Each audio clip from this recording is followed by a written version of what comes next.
The lonely prince saw a poor mother returning her baby's milk. His gesture changed everything. Before we begin this beautiful period romance story, tell me in the comments where you're listening from. I love knowing where you're joining me from. Mary Whitfield held her baby closer, as if her arm could keep the cold from daring to touch him. "Just a little longer," she whispered, more to herself than to him. "We shall not be late." The bell above the shop door gave a thin sound when she stepped inside. Warmth met her face for a moment, then faded into the ordinary air of a small dairy. A woman behind the counter looked up with the weary vigilance of someone who had learned to measure people by their shoes. Mary kept her chin level. She did not rush. If she moved too quickly, she would look guilty. If she looked guilty, she would be treated like it. "Morning," the woman said. "If you've come for credit again, I have not," Mary replied, and her voice came out steady enough to surprise even her. "I have come to pay." The woman blinked, then reached for a bottle and a small jug set aside behind her. "Milk, then? Same as yesterday?" Mary nodded. She watched the woman's hands, not because she feared being cheated, because she needed to hold her gaze on something that did not judge. The bottle was set down. The price was spoken as if it were the weather. Mary loosened the small purse at her wrist. She poured her coins into her palm one by one. They were cold. They were honest. They were not enough. She counted once, then again, as if the second count might conjure another coin from the air. Her throat tightened. The baby stirred. His small mouth sought without finding, and he made a soft sound against her shawl. The sound cut through Mary's composure like a needle. "I'll pay," she said quickly, and slid the coins toward the counter. The woman scooped them up with practiced speed. Her fingers paused. Her eyes sharpened. "That is short," she said. Mary's cheeks warmed. She kept her hand still on the counter, refusing to snatch anything back. "It is not," Mary lied, then hated herself for it. The woman tipped the coins into her own palm and counted them slowly, letting each one click. When she finished, she looked straight at Mary. "It is short by 2 pence." Mary swallowed. 2 pence might as well have been £2. "I can bring the rest this afternoon," Mary said. "I am owed for stitching." "You were owed yesterday," the woman replied, "and the day before." Mary held her gaze. "I do not ask you to trust my hopes, only my hands. I work. I will pay." "You work," the woman echoed, and there was something almost pitying in it, which made Mary's pride stiffen. "So do I, and I must pay my supplier. I cannot feed the neighborhood on promises, Mrs. Whitfield," Mary said. "Mary Whitfield." The woman's mouth tightened, as if names were another kind of debt. "Mrs. Whitfield. Then you know the rule. Payment first." Mary's fingers curled into her palm. She felt the baby move again, impatient now. "I understand," Mary said, and forced the next words out as if they were not tearing at her. "Then I will not take it." The woman hesitated. "You will leave without?" Mary slid the bottle back, gently, as if it were a fragile thing and not her child's mourning. "Yes." The woman's eyes flicked to the baby. For a heartbeat, her face softened. Then it hardened again, not with cruelty, but with fear of her own softness. "I'm sorry," she said, and it sounded as if she meant it and resented meaning it. "There is no use crying at me, child. I cannot." Mary's breath came shallow. She refused to blink too much. She would not cry, not here, not where it could be turned into sport. "I did not come to cry," she said. She gathered the purse, tied it, and lifted her baby a little higher. Her arm trembled. She adjusted her shawl so the child's face was hidden from view. "Good day," she said. The bell sounded again as she left, and the street greeted her with its usual indifference. People passed, cartwheels clattered. A man called out the price of coal, as if nothing in the world could be more urgent. Mary walked 3 steps before her knees felt weak. Not now, she told herself, not here. She had learned the art of walking even when her body wanted to fold. She walked as though she had a destination and a plan, and not like a woman who had just returned her child's milk. A carriage rolled slowly along the street, not at the pace of business, but at the pace of someone who did not like to be jostled. The horses were well kept, the wheels were clean. Mary did not look at it. Looking invited trouble. Looking invited being seen. But she felt it anyway, like a shadow drawing near. Inside the carriage, Prince Edward pressed 2 fingers to the bridge of his nose. "Must we crawl?" he asked. His companion, a man with the stiff posture of an attendant, leaned forward slightly. Your Highness wished to see the city this morning. I wished, Edward said, to breathe without hearing my own name every other moment. That will be difficult, the man replied, careful as always. Your Highness's name follows you. Edward let out a short breath that might have been a laugh if it held any amusement. He shifted, peering through the glass. London moved in fragments, faces, doorways, hands carrying baskets. It should have been nothing to him. And yet, the ordinary life outside the palace walls always unsettled him. It was not that he had never seen it. It was that it never ceased to exist, no matter what dances were arranged, no matter what speeches were given. The carriage slowed further, as a knot of pedestrians crossed in front. Edward's eyes landed on the dairy shop, not because dairies were rare, but because a woman stepped out of it with a particular stillness. She did not look like someone who had purchased what she came for. Her hands were empty, her shoulders were tense.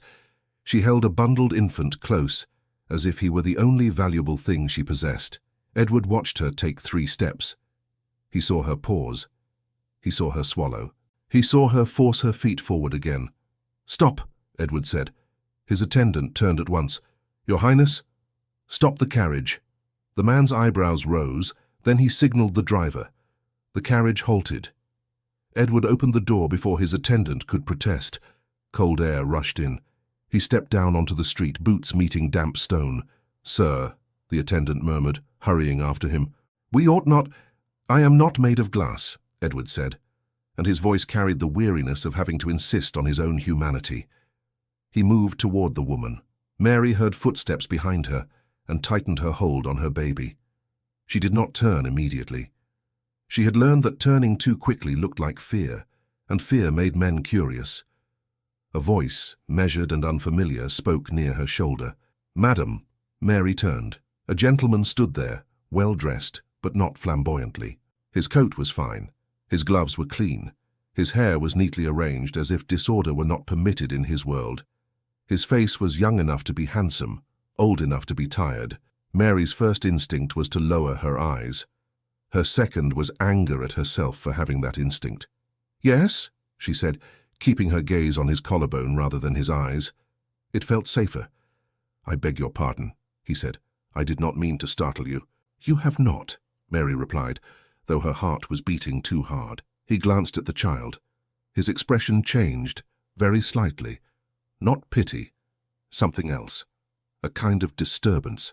I was passing, he said, and it was a lie meant to sound like truth. I saw you leave the shop without what you went in for. Mary's lips pressed together. Then you saw too much. I saw a mother, he said quietly, and a child. Mary's voice sharpened. Many children are born in London, sir, and many mothers. We do not all require a stranger's notice. Edward flinched not at the words, but at the control behind them. He had expected gratitude, or tears, or avoidance. He had not expected a blade made of manners. You are right, he said. Forgive me. Mary shifted her baby higher. If you have nothing else, I must go. Wait, Edward said, and the word came out too quick. He softened it at once. Please, I can remedy what happened inside. Mary's eyes lifted at last, meeting his. Remedy. He nodded, as if he were offering something sensible. You were short, I heard it. Mary's spine stiffened. You listened at the counter. No, Edward said, then realized honesty would serve him better than pride. Yes, I was close enough to hear. I did not mean to intrude. Yet here you are. Yes. There was a pause, full of the street's noise. Mary's baby made a small, hungry sound, and Mary's jaw tightened around it. Edward looked toward the dairy. Allow me to pay the difference. Mary's laughter was a single breath without humor. And what should I give in return, sir? Edward's eyes widened. Nothing. Mary's voice stayed calm. That is what gentlemen always say. I am not bargaining, Edward said. I am offering help. Mary's gaze flicked past him. She saw his attendant hovering a few steps away, watching her as if she might be a thief. She saw passers-by slowing, sensing a story. That was the danger, not hunger. Hunger could be endured. A story could devour you. I do not accept charity, Mary said. Edward's mouth tightened, not in anger but in thought. He took a slow breath as if he had to remind himself he was not giving orders in a drawing room. "Then do not accept it as charity," he said. "Accept it as a debt I owe to my own conscience." Mary blinked at that, caught between irritation and something she would not name. "Your conscience is a costly thing," she said. "Mine is all I possess." Edward nodded once, as if she had struck the right place. "Then keep it. I will not take it from you." Mary shifted her weight. Her arm was beginning to ache. The baby's movements were growing more urgent. "You speak well," she said, cautious now. "Well enough that I should mistrust it." Edward's lips parted, and for a moment he looked almost boyish, as if he did not know what to do with the truth of that. "I do not blame you," he said. Mary's eyes narrowed. "Then leave me be." Edward hesitated. He looked at the infant again. His gaze softened, then steadied with decision. "May I ask," he said, "how old he is?" Mary's body tightened. "He is not for your amusement." "No," Edward said quickly. "No, I only mean, if he is very young, he should not go without." Mary held herself still. "He is 7 months." Edward drew in a breath. 7 months. Not a newborn. Not a passing inconvenience. A life that had been carried through winter and hunger, and whatever grief had put Mary alone in the street. Edward glanced back at the dairy shop. "I will not press a coin into your hand," he said. "I can see you would throw it into the gutter out of pride." Mary lifted her chin. "I would not throw money away." "No," Edward agreed. "You would starve yourself before you wasted it." Mary's cheeks heated. "You know nothing of me." "I know you returned milk rather than plead," Edward said. "That is enough to tell me something." Mary's lips parted, then closed again. She hated that he had seen it. She hated that he spoke of it as if it meant anything noble, when it was only desperation dressed as discipline. Edward stepped toward the dairy door. Mary's voice cut after him. "Do not." He stopped, turning back. "Then what do you ask of me?" Mary's hands trembled around her baby. She steadied them. "I ask you," she said, "to stop making my life a spectacle." Edward's face tightened with something like shame. "That is not my aim. It is the result," Mary replied. "Your boots are too clean. Your coat is too fine. People will talk because you have spoken to me." Edward glanced at the street.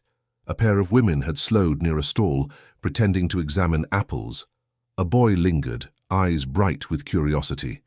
The attendant's posture screamed importance. Edward realized she was right. His presence was already doing harm. He took another breath, then made a choice. "Come," he said to Mary, and when she stiffened, he corrected himself at once. "Not with me. Only walk back to the shop with me for a moment. I will speak to the woman behind the counter. You will not be required to thank me. You will not be required to speak to me again after." Mary stared at him. "And what if I refuse?" Edward's gaze dropped to the baby. "Then I will remain here, regretting my helplessness, and you will walk away with empty hands." Mary's throat tightened. She hated him for making it plain. She hated herself more for needing the help. "I am not helpless," she said, though her voice wavered. Edward's answer was gentle. "Not in spirit, but the child is hungry." The baby's small sound rose again as if to agree. Mary's eyes stung. She blinked hard. "You are doing this for yourself." Edward did not argue. "Perhaps, but it will feed him." Mary held his gaze, searching for mockery, for the smugness of a man performing goodness. She did not find it. She found an odd sincerity that looked like discomfort. "All right," she said, and each word cost her. "One moment, and then you leave me." Edward nodded. "I will." Mary turned back toward the shop. Edward walked beside her, not too close, as if he understood that even proximity could feel like an insult. Inside, the bell rang again. Mrs. Pritchard looked up sharply. Mary approached the counter with her baby and kept her eyes forward. The prince stood a half-step behind her. His attendant hovered near the door like a warning. Mrs. Pritchard's gaze flicked from Mary to Edward's coat, then to the attendant's posture. Her face changed, wary now. "Yes?" she asked, voice guarded. Edward spoke before Mary could. "The milk you set aside. I would like it placed on my account." Mrs. Pritchard blinked. "Your account, sir?" "Yes." Mary's hands tightened. She said nothing. If she spoke, she might betray herself. Mrs. Pritchard looked at Mary again, and Mary saw calculation there. Not about money, about trouble. "I do not keep accounts for strangers," Mrs. Pritchard said carefully. Edward reached into his pocket and drew out a coin. Not a handful. One coin, heavy enough to matter. He placed it on the counter without flourish. "Now you do," he said quietly. Mrs. Pritchard's eyes widened at the coin. She did not touch it at first, as if it might burn. Mary's gaze dropped despite herself. The metal was brighter than what she carried. Too bright. Too clean. Mrs. Pritchard swallowed. "Sir, I cannot—" "You can," Edward said, still quiet. "And you will." Mary's eyes lifted. "Sir." Edward turned toward her at once. The command in his voice softened. "I beg your pardon," he said to her, not to the shopkeeper. "I did not mean to speak as if I owned the room." Mary's throat tightened at the apology. It was the last thing she expected, and it made her feel unsteady in a new way. Mrs. Pritchard finally picked up the coin with 2 fingers. Her voice dropped. "That is too much. Keep what is owed," Edward said. "Set the rest aside for other mothers who might come up short." Mrs. Pritchard's mouth fell open a fraction. Mary stared at Edward. "You cannot simply—" "Yes," he said, meeting her gaze. "I can, and I will. It is not a gift to you, Mrs. Whitfield, it is a correction." Mary flinched. "Do not use my name." Edward paused. "I heard it before." Mrs. Pritchard cleared her throat and reached for the bottle. She wrapped it quickly, as if speed would prevent questions. Mary's hands were full, so she did not take it immediately. Mrs. Pritchard hesitated, then held it out. Mary stared at it as if it might accuse her. "You may take it," Mrs. Pritchard said, softer now. "No one will stop you." Mary did not move. Edward spoke, low enough that only Mary could hear. "Take it. For him." Mary's eyes burned again. She hated that she was grateful. She hated that gratitude felt like surrender. She shifted her baby slightly and took the bottle into the crook of her arm. Her fingers brushed the paper wrap, and it felt absurdly heavy with meaning. "Thank you," she forced out, but she directed it at no one in particular. Mrs. Pritchard gave a stiff nod, as if she would not allow herself warmth. Edward stepped back.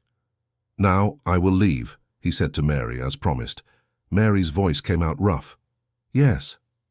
Edward hesitated. It was not in his nature to walk away from a problem once he had touched it. Yet he saw the tight set of Mary's shoulders.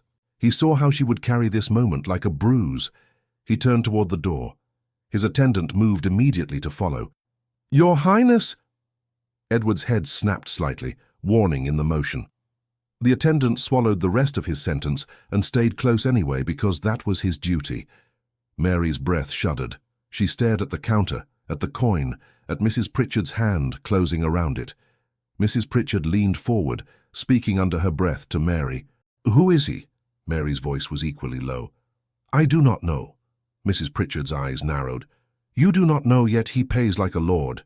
Mary lifted her chin. "Many men have coins, few have sense." Mrs. Pritchard made a sound that could have been a laugh. "Sense does not keep a woman fed." Mary did not answer. She turned, bottle pressed against her side, and walked out.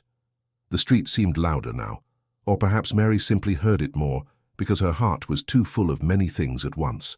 She walked quickly, but not running. Running would look guilty. She had repeated that rule so often it felt like scripture. Behind her, she heard the carriage door close. Wheels began to move. Edward, inside again, stared at his own gloved hand. "Your Highness," his attendant said carefully, "this was unwise." Edward did not look up. Was it?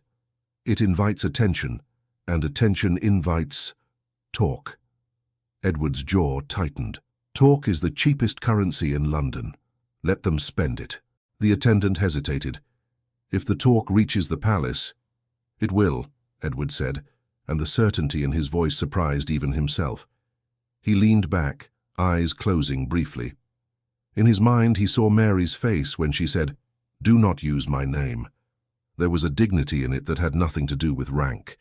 It made him feel absurdly as if he had been the one examined. He opened his eyes again and looked out. Mary was still walking, bottle tucked close, baby held tight. She did not look back. That, more than anything, stirred something in him. She did not even care enough to watch him go. Edward should have felt relieved. Instead, he felt a hollowness, as if the street had swallowed the only honest moment of his morning. Mary turned a corner and nearly collided with a man stepping out from a doorway. She jerked back, careful not to jostle her baby. "Pardon," she said quickly. The man's eyes flicked over her, then past her shoulder. His gaze caught on the carriage just behind, the fine horses, the attendant. His face shifted with recognition, sharp and immediate.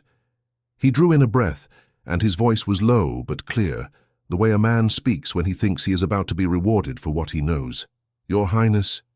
Mary's breath caught in her throat. The man who had nearly collided with her stood very still, eyes fixed past her shoulder, as if the street itself had become a stage.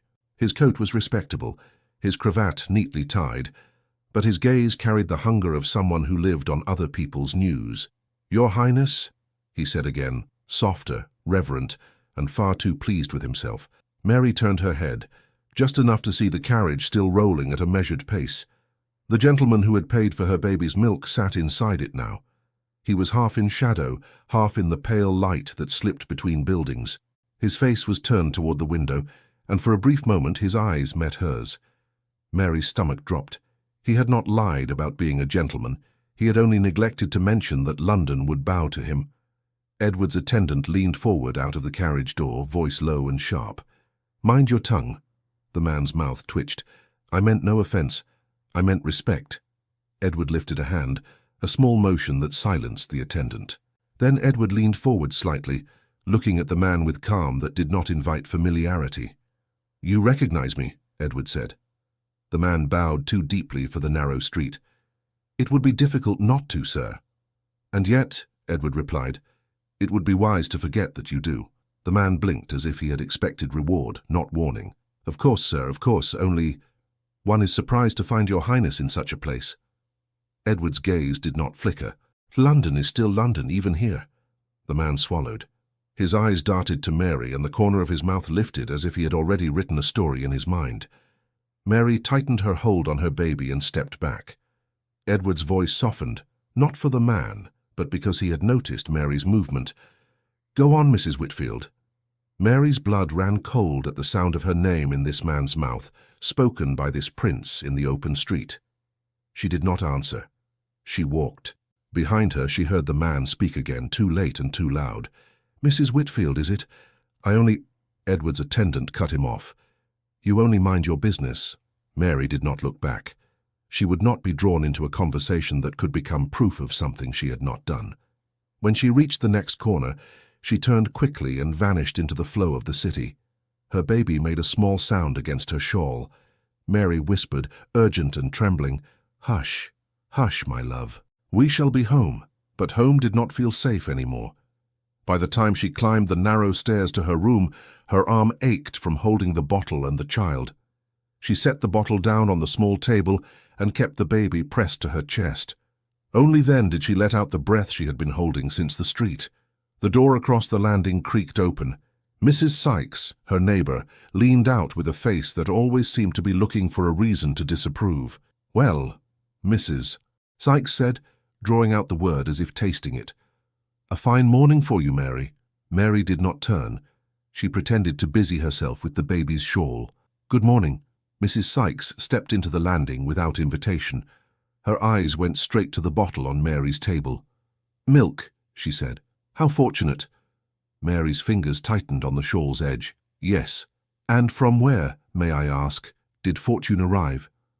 Mary turned then, slowly, meeting Mrs. Sykes's gaze. "From a shop." Mrs. Sykes gave a thin smile. "A shop that gives without payment?" Mary's voice stayed even. "A shop that took payment." Mrs. Sykes leaned closer, lowering her voice with theatrical secrecy. "I saw a carriage down the street, Mary. A carriage not meant for our kind of stairs." Mary felt heat rise in her face. "Your eyes are sharp." "My eyes are alive," Mrs. Sykes replied. "And when my eyes see a carriage, my ears hear talk.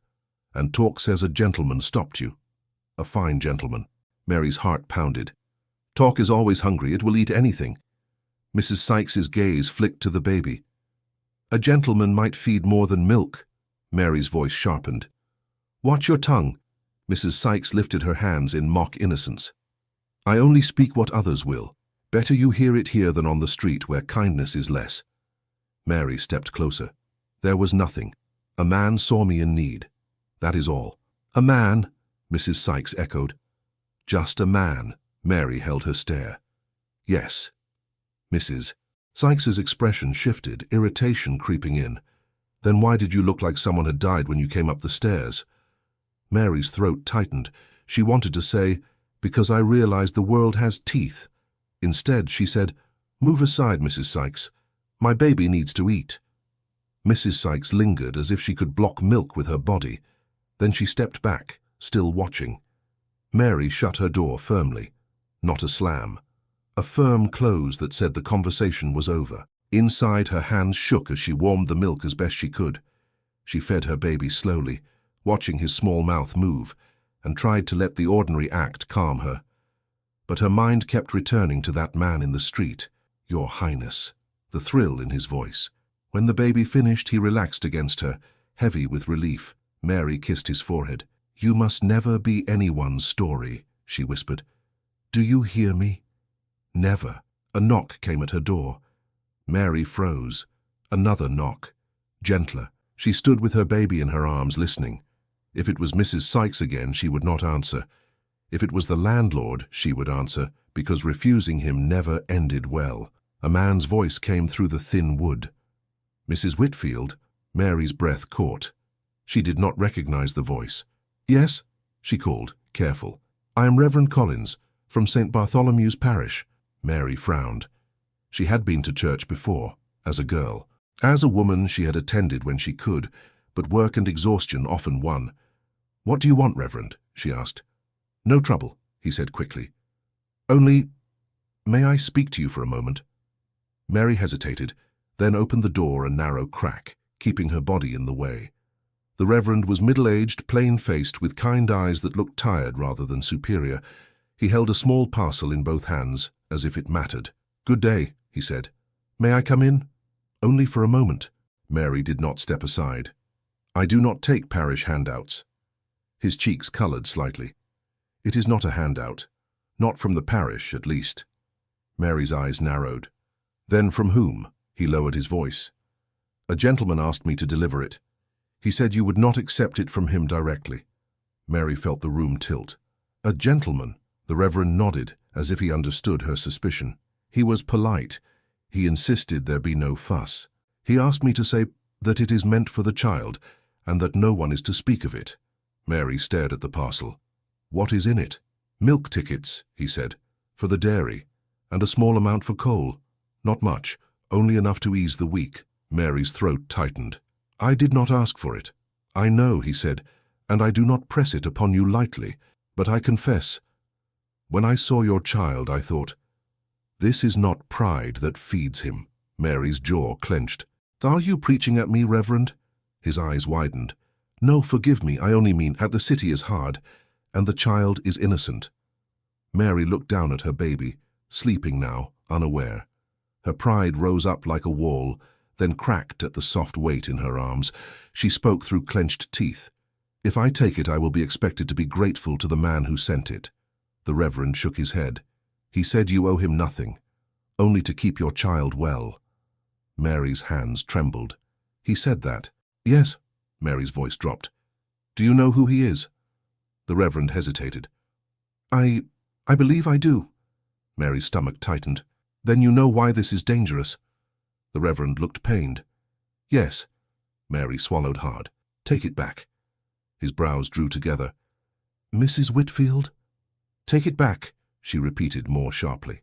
The baby stirred, making a soft sound, and Mary's resolve wavered against the real need that lived in her arms.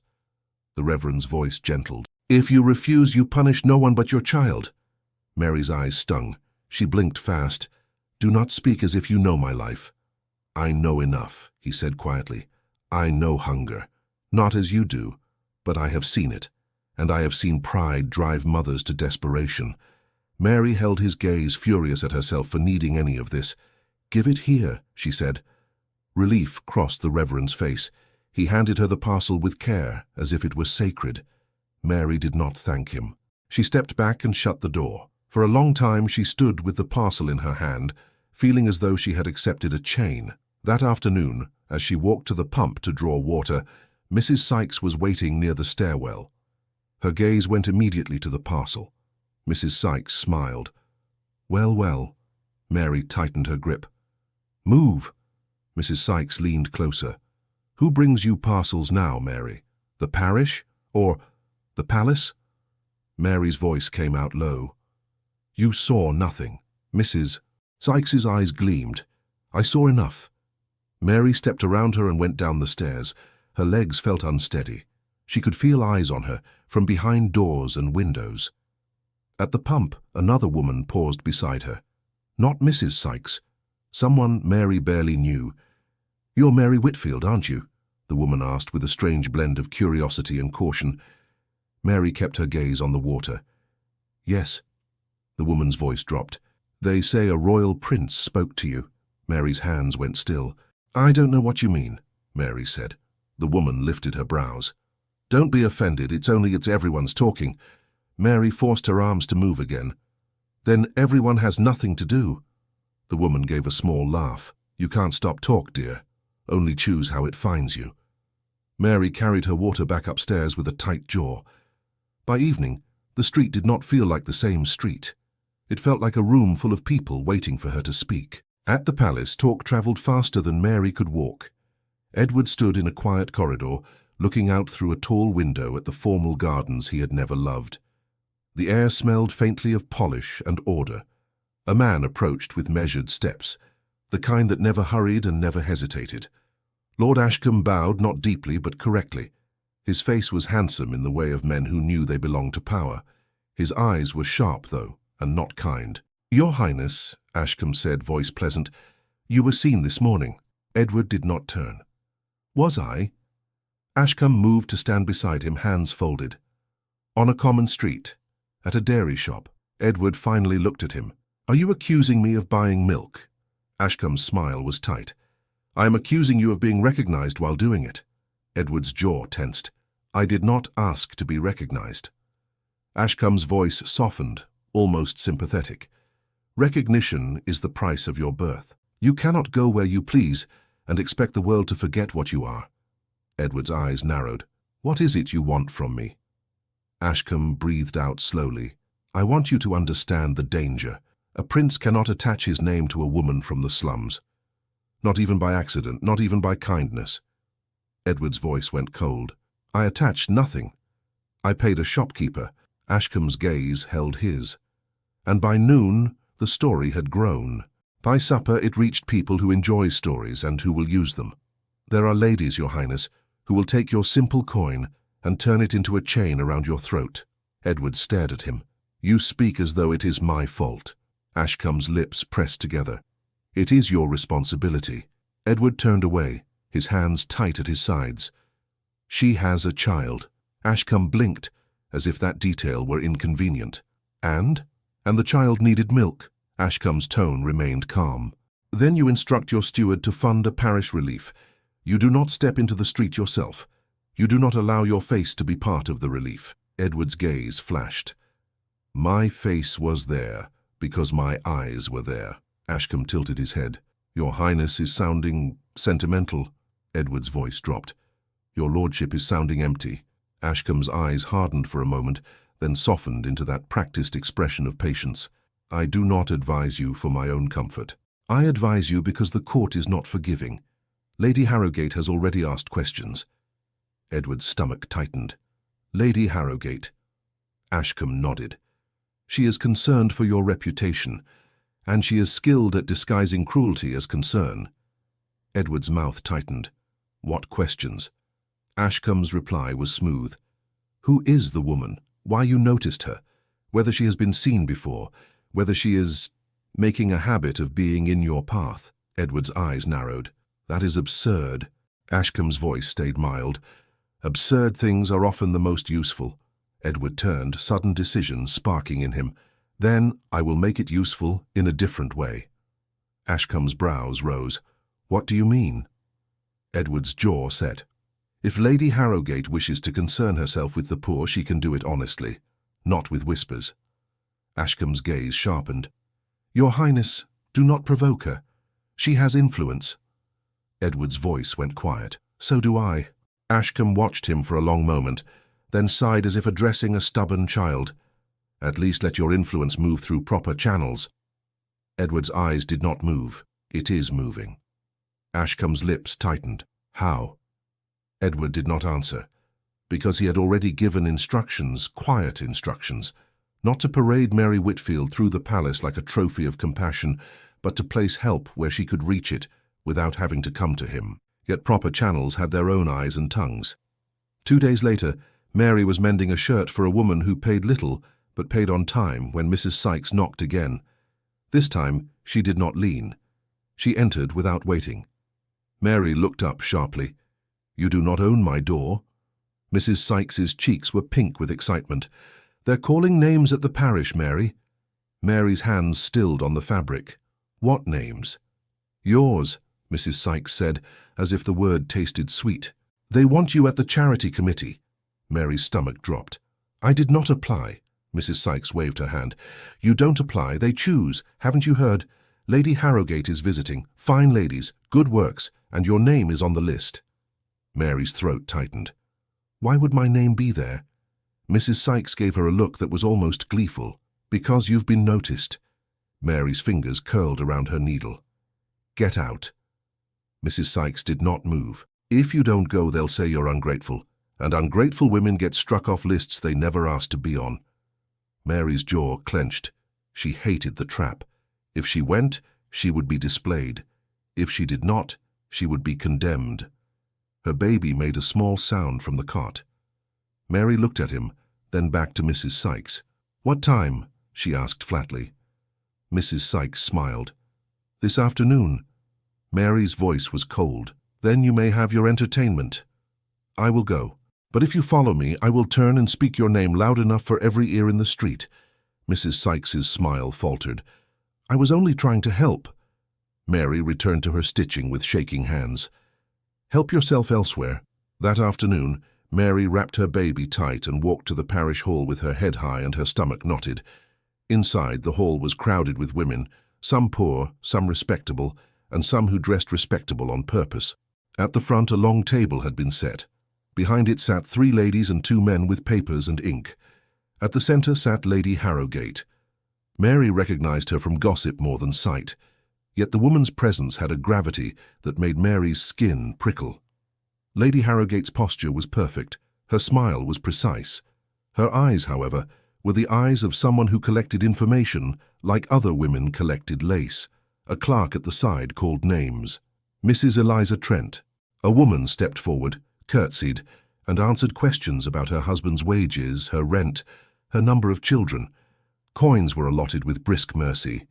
Mary watched, silent. Then the clerk called, "Mrs. Mary Whitfield." A murmur rippled through the hall. Mary felt it like a hand on the back of her neck. She stepped forward anyway. Lady Harrogate's gaze landed on her. It was not openly hostile. It was assessing, as if Mary were fabric being inspected for flaws. "Mrs. Whitfield," Lady Harrogate said, voice smooth, "how good of you to come." Mary curtsied, not deeply but properly. "My lady." Lady Harrogate's smile widened. "You carry your child yourself. How devoted." Mary kept her face still. "I have no nurse." "Of course not," Lady Harrogate replied, as if stating an expected fact. One of the other ladies leaned toward Lady Harrogate and whispered. Mary caught only a word. "Prince." Mary's stomach clenched. She kept her gaze forward. Lady Harrogate folded her hands. "Now, Mrs. Whitfield, we are here to ensure relief reaches those truly in need. It is a noble endeavor." Mary said nothing. Lady Harrogate tilted her head. "You are a widow, is that correct?" "Yes," Mary replied. "How long have you been widowed?" Mary's throat tightened. 2 years. "And your late husband's name?" Mary hesitated a fraction too long. "Samuel Whitfield." Lady Harrogate's brows lifted slightly, as if noting the hesitation. "What was his occupation?" "A clerk," Mary said. "Clerks can be respectable," Lady Harrogate mused. "And yet you are here." Mary's jaw tightened. Respectability does not pay rent when illness takes a man. Lady Harrogate gave a small nod, as if pleased by the answer's neatness. Illness. How unfortunate. One of the men at the table, older and bored, glanced at his paper. You are listed as receiving occasional parish bread. Mary kept her voice steady. When I can come for it, sir. Lady Harrogate's eyes flicked to the baby. And the child's name? Mary's fingers tightened around the shawl. Thomas. A sweet name, Lady Harrogate said, and his father is Mr. Whitfield. Mary's pulse hammered. Yes. Lady Harrogate's smile did not change. Naturally, the hall felt suddenly too warm. Mary could hear the whispering behind her, like dry leaves scraping stone. Lady Harrogate leaned forward slightly. Mrs. Whitfield, we have heard you have had... Attention. Mary's spine went rigid. Attention, my lady? The woman's voice remained gentle. A gentleman, perhaps. A patron. A benefactor. Mary's cheeks warmed. I have not sought any patron. Lady Harrogate's eyes shone with polite interest. Yet one found you. Mary's voice sharpened before she could stop it. My child was hungry. That is all. Lady Harrogate's gaze held hers. Of course, hunger makes us do many things. Mary's throat tightened. She forced her tone back under control. Hunger makes me work. And Lady Harrogate added softly, it makes some women accept gifts. Mary's hands trembled. If you mean to insult me, my lady, you may do it plainly and save us all time. A ripple went through the hall. A few women gasped as if Mary had thrown a stone in church. Lady Harrogate's smile stayed fixed, but her eyes sharpened. I do not insult Mrs. Whitfield. I inquire. Inquiry protects. A woman's reputation is fragile. Mary lifted her chin. Then do not handle mine. A silence fell, heavy and astonished. Lady Harrogate blinked slowly, as if savouring the moment. You have spirit. Mary's voice was low. I have necessity. One of the other ladies cleared her throat. Lady Harrogate is only ensuring that relief is not misused. Mary turned her gaze slightly toward that lady. Misused by whom? The lady's cheeks coloured. By those who are not honest. Mary returned her gaze to Lady Harrogate. My honesty is all I own. Lady Harrogate's expression softened, as if Mary had played her part beautifully. Yes, and it is a pity when honesty is surrounded by temptation. Mary's hands clenched. You are speaking in circles. Lady Harrogate nodded. Then let us speak plainly. Have you been in private conversation with the prince? The hall went still. Mary's breath stopped. For a heartbeat she could not move. Then she found her voice. No. Lady Harrogate's brows lifted. You deny it. Mary's eyes flashed. I deny that I sought him. I deny that I encouraged him. I deny that there is anything to deny beyond a man paying 2 pence for milk. Lady Harrogate's gaze stayed calm. 2 pence becomes a story when placed in the wrong hand. Mary swallowed. Then take the story out of it, my lady. Do not feed it. Lady Harrogate's smile thinned. Ah, but stories are fed whether we wish it or not.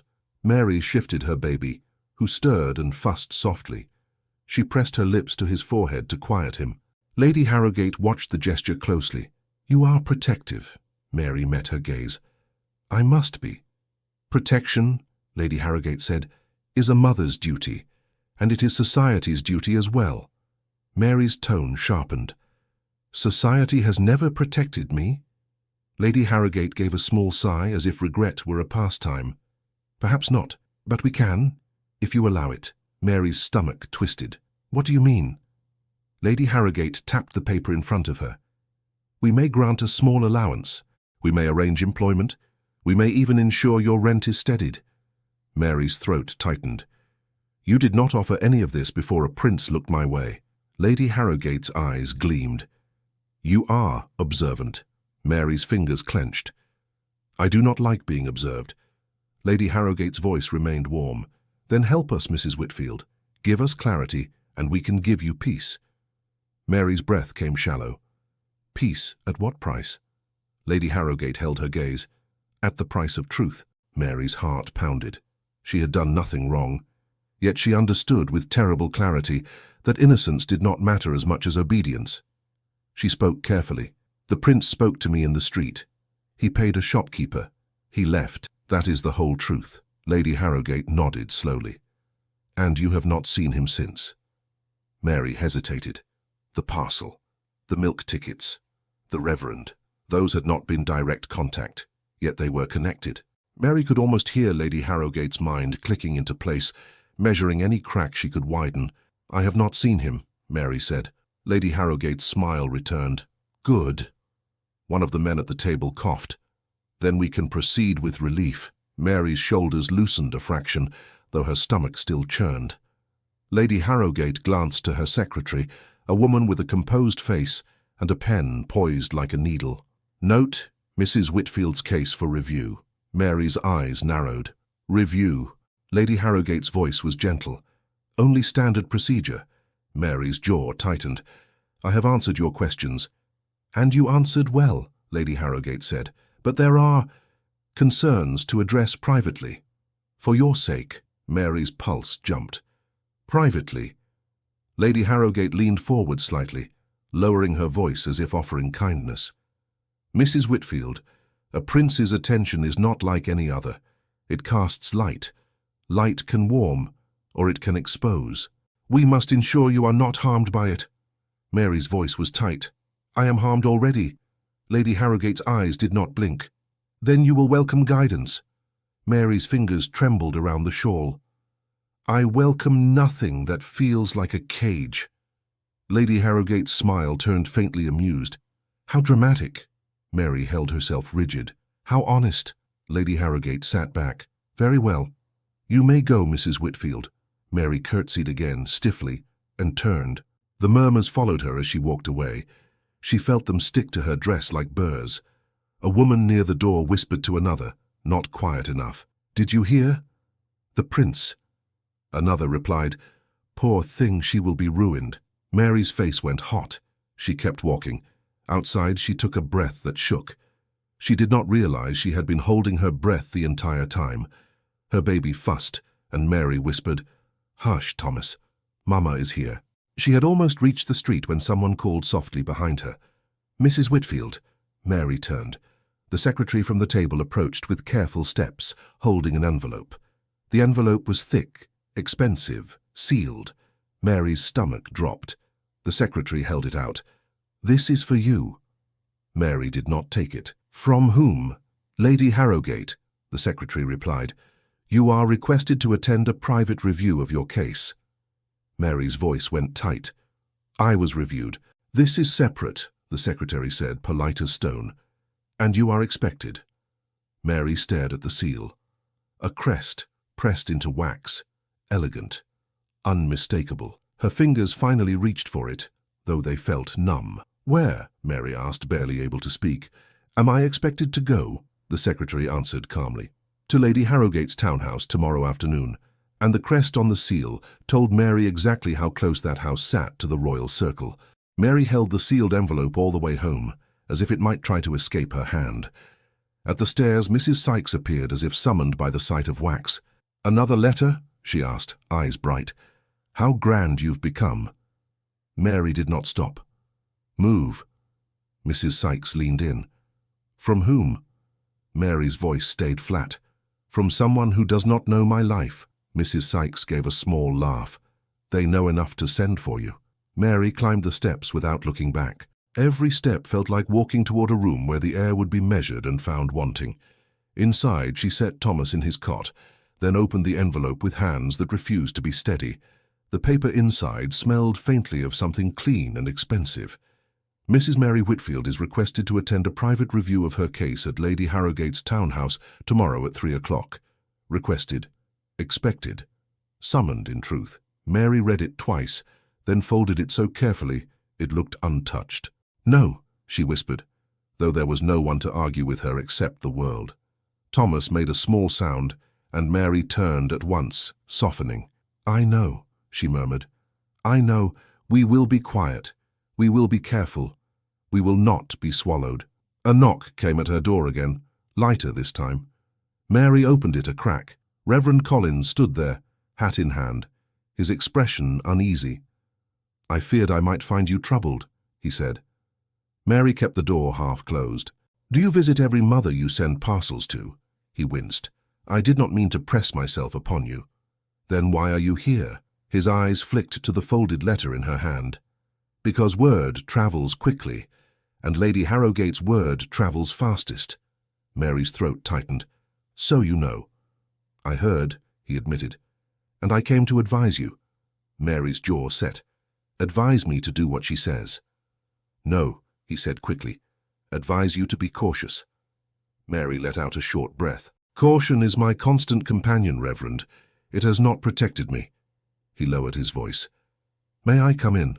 Only for a moment. Mary hesitated, then stepped aside. She did not offer him a chair. He did not ask for one. Reverend Collins looked around the small room without judgment, then looked at Mary as if choosing his words with care. Lady Harrowgate presents herself as Charity's champion, he said, but Charity can be used like a leash. Mary's hands tightened around the letter. She questioned me in front of everyone about the prince. The Reverend nodded. And now she wishes to question you in private. Mary's voice sharpened. So she may say whatever she wants afterward, and no one can contradict her. His mouth tightened. That is one danger. Mary's eyes narrowed. What is the other? He hesitated. That she means to discover what she can use. Mary swallowed. Use against whom? He did not answer at once. That silence was answer enough. Mary's cheeks warmed with anger. I have done nothing. I believe you, he said quietly. Mary's voice shook. Belief is not protection. No, he agreed. It is not. Mary turned toward the cot. Thomas slept, his small fist curled as if grasping something invisible.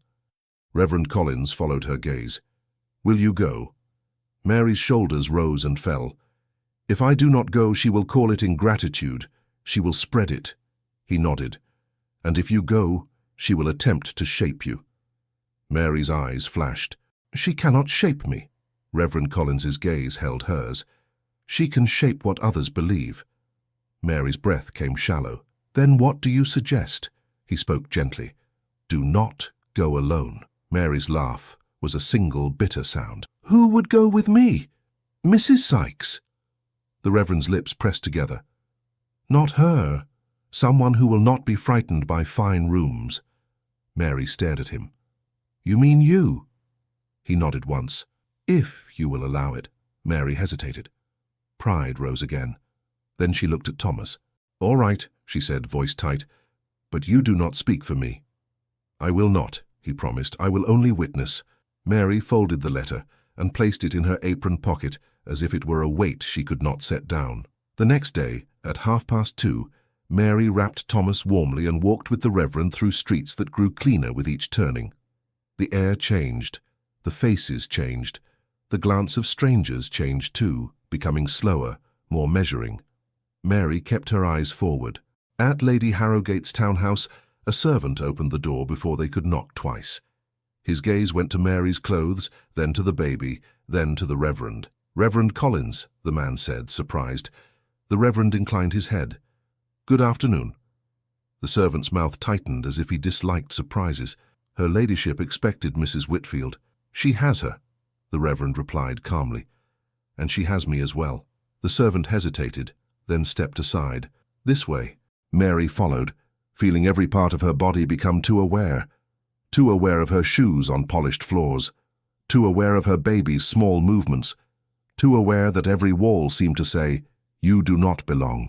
She was led into a sitting room where everything looked arranged for conversation that could ruin a person without raising a voice. Lady Harrowgate rose when Mary entered. Mrs. Whitfield, she said, smiling as if they were friends meeting for tea. How punctual, Mary curtsied. My lady. Lady Harrowgate's gaze flicked to the Reverend. The smile did not leave her mouth, but it sharpened at the corners. Reverend Collins, she said. How unexpected. He bowed his head slightly. Lady Harrowgate. Lady Harrowgate's eyes returned to Mary. Did you bring him? Mary's voice was steady. He offered to accompany me. Lady Harrowgate's smile widened. How protective of you. Mary held her gaze. How proper. Lady Harrowgate let out a soft laugh. Yes, proper. How we all cling to propriety when we feel uncertain. Mary's fingers tightened around Thomas. I came as requested. What do you want? Lady Harrogate gestured to a chair. "Sit, Mrs. Whitfield, please. The child as well. He must not be kept standing."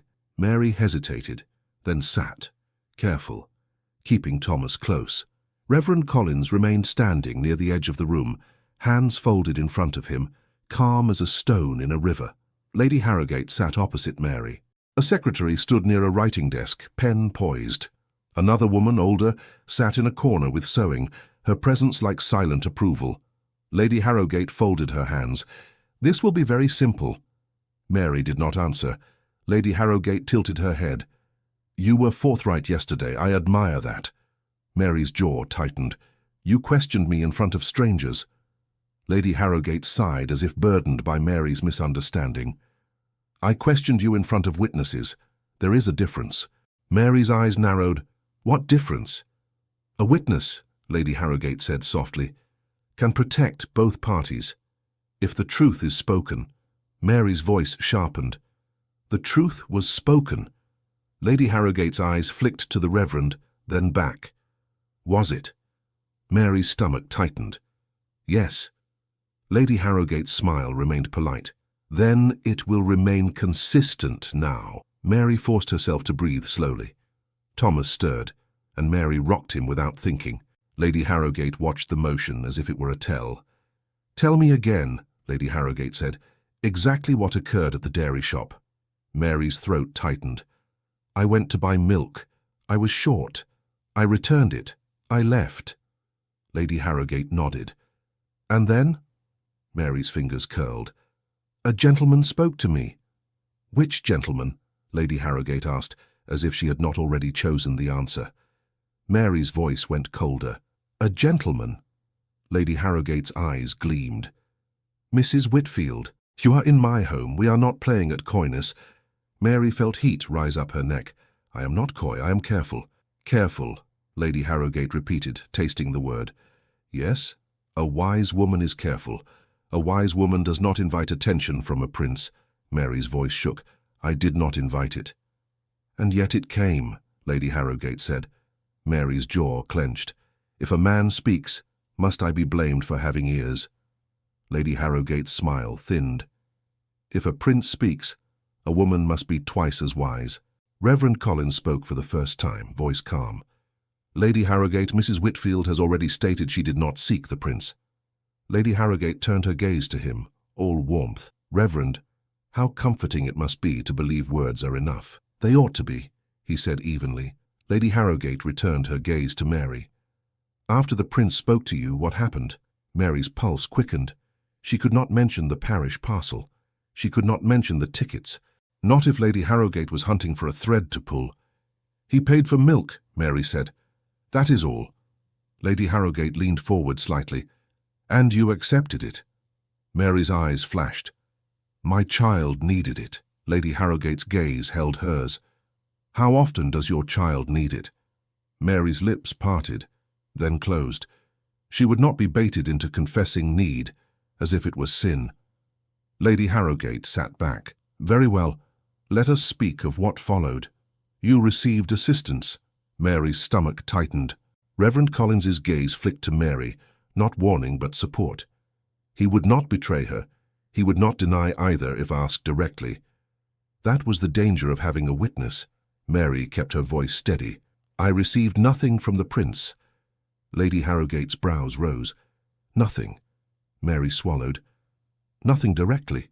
Lady Harrogate smiled as if Mary had handed her a coin. Ah, Mary's cheeks warmed with anger at herself. She had offered a crack. Lady Harrogate's voice stayed gentle. "So there were intermediaries." Mary's jaw clenched. "There was a reverend." Lady Harrogate's eyes flicked to Reverend Collins with faint amusement. "How noble." Reverend Collins's voice remained calm. "I delivered a parcel with milk tickets. That is all." Lady Harrogate nodded slowly. "And the parcel came from?" Reverend Collins did not waver. "A gentleman who wished to remain unnamed." Lady Harrogate's smile turned indulgent. "A gentleman. Always a gentleman. London is full of gentlemen when secrets are at stake." Mary's hands shook slightly. She tightened her hold on Thomas until she felt him settle. Lady Harrogate sighed. "Mrs. Whitfield, Do you understand what you risk? Mary's voice went low. I understand what you threaten. Lady Harrowgate's expression softened. Threaten? Such a harsh word. Mary lifted her chin. Then say what you mean, plainly. Lady Harrowgate's eyes brightened. I mean that if you are believed to have encouraged this inattention, you will be ruined. Not by me, by society, by women who cannot bear a prince's attention wandering where it should not, by men who will use you as proof that the prince is careless. Mary's throat tightened. And how do I prevent their belief? Lady Harrowgate's smile returned. By allowing me to guide you. Mary's stomach turned. Guide me into what? Lady Harrowgate's voice lowered as if offering kindness. Into silence. Into discretion. Into gratitude expressed in the correct direction. Mary stared. I have been discreet. I have been silent. Still you dragged me here. Lady Harrowgate's gaze hardened briefly. Because you are not the only one being watched. Mary's pulse jumped. Watched by whom? Lady Harrowgate's smile came back. By those who wish the prince to be spotless.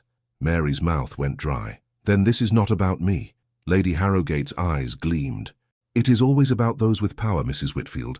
The rest of us are merely consequences. Mary's nails pressed into her palm.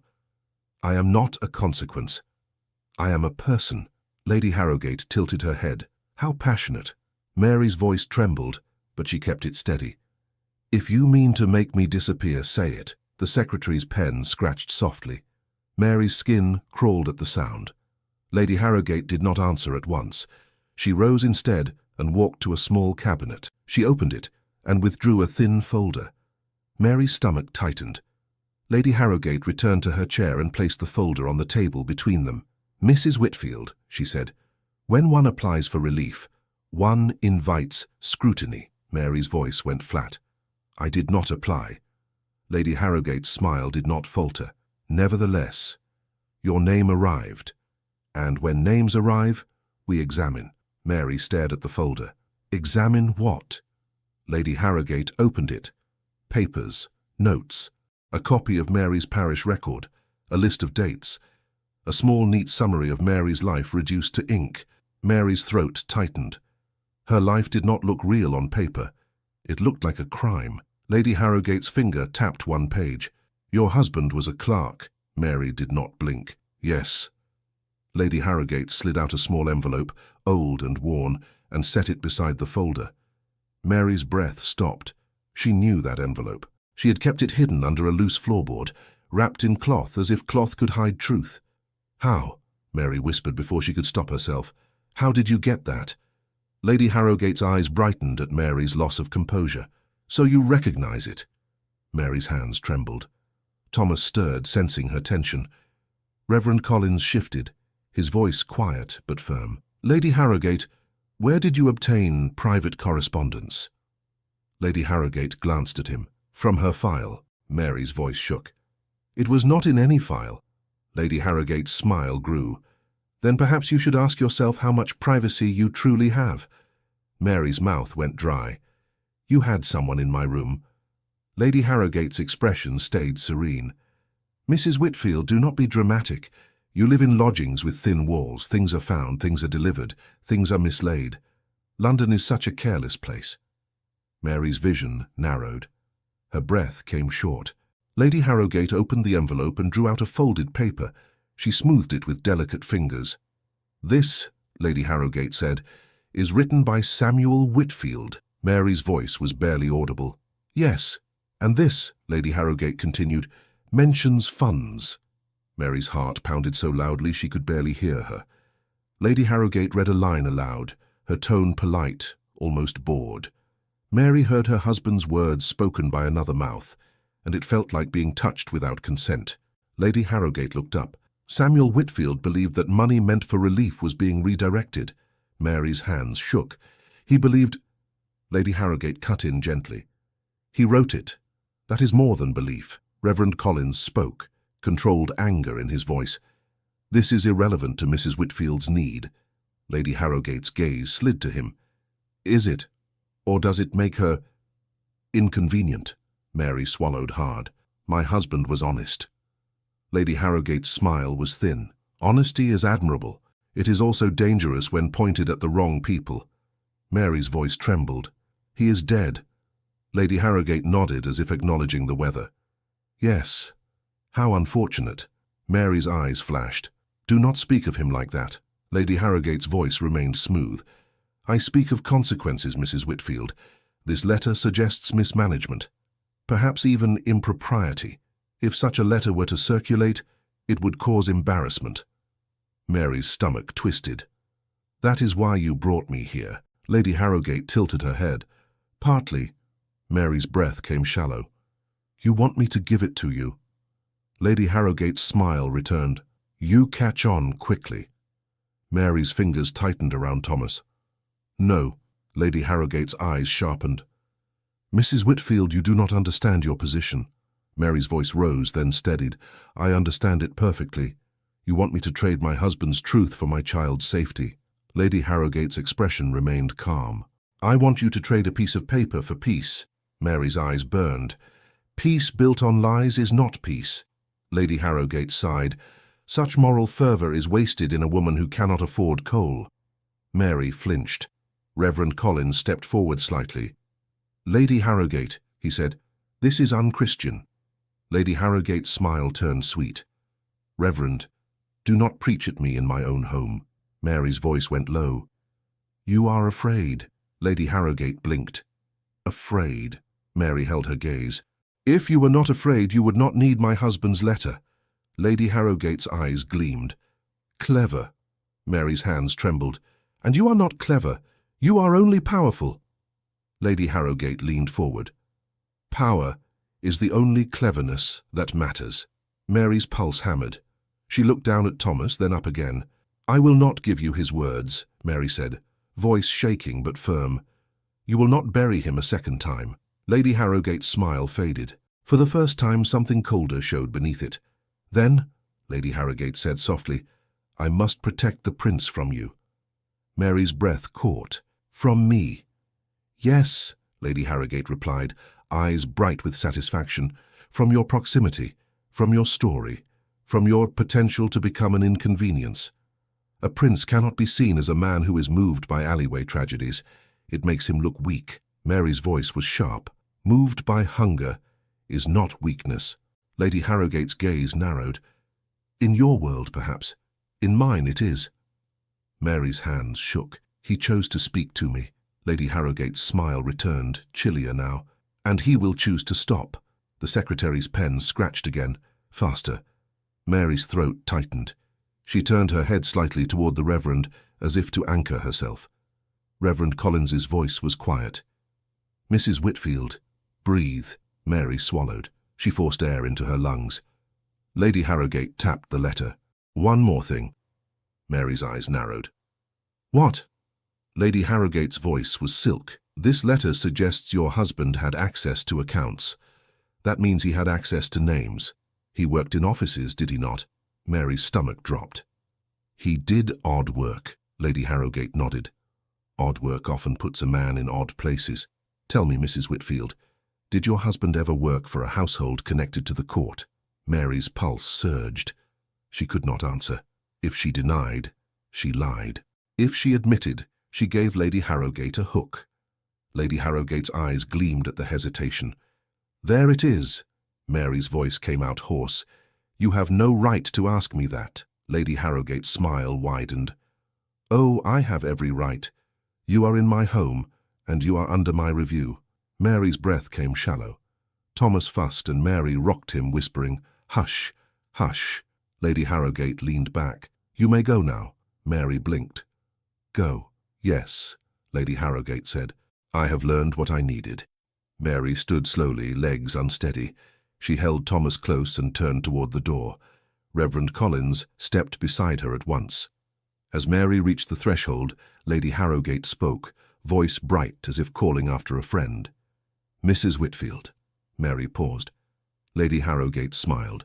Tomorrow a committee will meet again. Your case will be discussed. I advise you to be cooperative, for your child's sake. Mary's jaw clenched. I have been cooperative. Lady Harrogate's eyes glittered. Not nearly enough. Mary left without curtsying. She could not do it. Her body refused. In the corridor, the servant avoided her gaze as if she carried contagion. Outside, the air felt too sharp. Mary walked quickly, almost stumbling once. Reverend Collins kept pace beside her. "Reverend," Mary said, breathless, "someone entered my room." He looked grim. "Or bribed someone who could." Mary's voice shook. "My husband's letter." I hid it. The Reverend's jaw tightened. "Lady Harrogate does not move alone. She has helpers who believe they serve order." Mary's eyes stung. "Order." He glanced at her. "Do you have any other papers?" Mary's breath caught. For an instant she thought of the small bundle under the floorboard she had never dared to throw away. A receipt, a list of sums her husband once copied, hands shaking, whispering that it was wrong. She had kept them because she had loved him, because she could not bear to destroy what he had trusted her with. "I have nothing," Mary lied, and hated herself for it.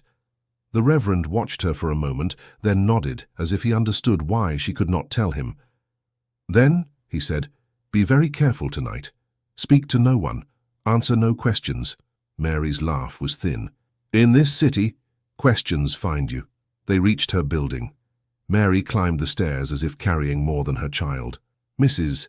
Sykes was waiting on the landing, eyes bright. "Well," she said, "how was the lady's house?" Mary stepped past her. "Move." Mrs. Sykes followed one step, lowering her voice. "Did they offer you anything?" Mary's voice was flat. "They offered me a lesson." Mrs. Sykes smirked. "And did you learn it?"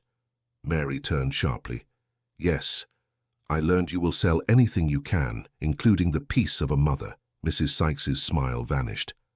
"Mind yourself." Mary's eyes flashed. "Mind yourself." She shut her door and slid the bolt, hands shaking. Thomas began to cry, sudden and sharp. Mary moved at once, warming milk, soothing him, whispering, "It's all right. It's all right." But it was not. Across the city, inside rooms that smelled of polish and power, Edward was being summoned. Lord Ashcombe stood before him with a polite expression that never reached his eyes. "Your Highness," Ashcombe said, "Lady Harrogate has expressed concern." Edward's jaw tightened. "She is always concerned." "She claims," Ashcombe continued, "that a poor widow has become entangled in your attention."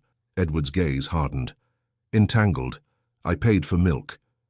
Ashcombe tilted his head. "The word is not mine. It is hers. And she has framed it as protection of your name." Edward's voice went cold. "Protection or control?" Ashcombe sighed. "Call it what you wish. It has become a matter of court conversation." Edward's hands clenched. "What has she done?" Ashcombe's eyes narrowed slightly. "She has called the woman for private review." Edward's pulse jumped. "Private?" Ashcombe nodded. "And she is asking questions about the woman's past." Edward stared at him. "Why?" Ashcombe's mouth tightened. "Because Lady Harrogate enjoys holding the thread while others dangle." Edward turned away, anger sharp and clean. "Where is this townhouse?" Ashcombe hesitated. "Your Highness?" Edward spun back. "Where?" Ashcombe gave the address reluctantly, like a man handing over a blade of information he wished to keep hidden. Edward did not wait. He moved at once, not with theatrical haste, but with the focus of a man who had finally found something worth disobeying for. By the time Edward arrived at the townhouse, Mary had already been dismissed. The servant at the door stiffened when he saw the prince. "Your Highness," the man stammered. Edward did not raise his voice. He did not need to. "Lady Harrogate, now." The servant hesitated, then stepped aside in fear of what refusing would mean. Lady Harrogate appeared in the sitting room with surprise shaped into grace. "Your Highness," she said, curtsying with perfect ease. "What an honor." Edward's eyes were calm, but something in them made the air tighten. "I am told you summoned a woman here," Edward said. "A widow, with a child." Lady Harrogate's smile stayed gentle. "I summoned Mrs. Whitfield, yes." "Out of concern." Edward's jaw tightened. "Concern looks very much like interrogation when it is done behind closed doors." Lady Harrogate lifted her brows. "Is your Highness suggesting I behaved improperly?" Edward stepped closer. "I am asking what right you have to weigh her character like a merchant weighs meat." Lady Harrogate's smile thinned. "Your Highness, I am protecting you." "I did not ask to be protected from kindness," Edward replied. Lady Harrogate's eyes gleamed. Kindness can be manipulated. Edward's gaze sharpened. By whom? Her or you? Lady Harrogate let out a soft laugh. How severe? Edward's voice was low. Where is she? Lady Harrogate spread her hands. Gone home, of course. I did not harm her. Edward's eyes narrowed. What did you show her? Lady Harrogate's smile turned faintly amused. Do you mean what evidence crossed my table? Edward's posture went still. Evidence? Lady Harrogate's gaze held his.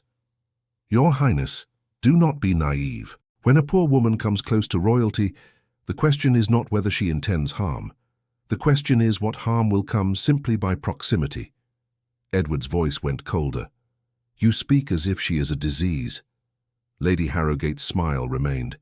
I speak as if she is human, and humans are complicated, especially those who have nothing to lose.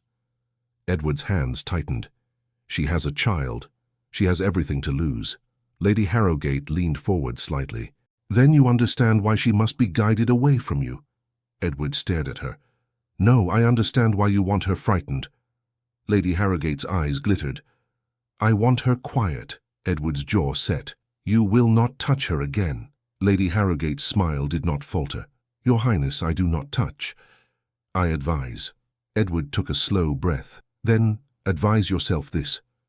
If you use your influence to harm her, you will answer to me. So Lady Harrogate's eyes widened a fraction, then softened into a practiced look of humility. As you command. Edward held her gaze a moment longer, then turned sharply and left. Outside, his attendant caught up, anxious. Your Highness, this is unwise. Edward did not slow. So is cruelty dressed as virtue.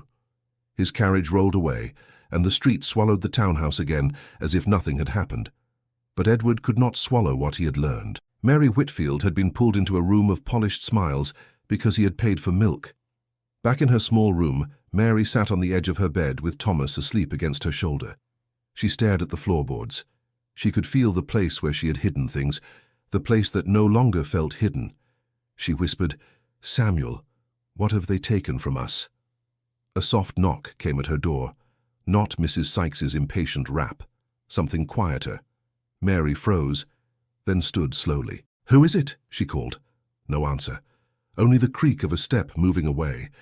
Mary opened the door and found nothing in the hallway except a folded paper placed carefully on the floor.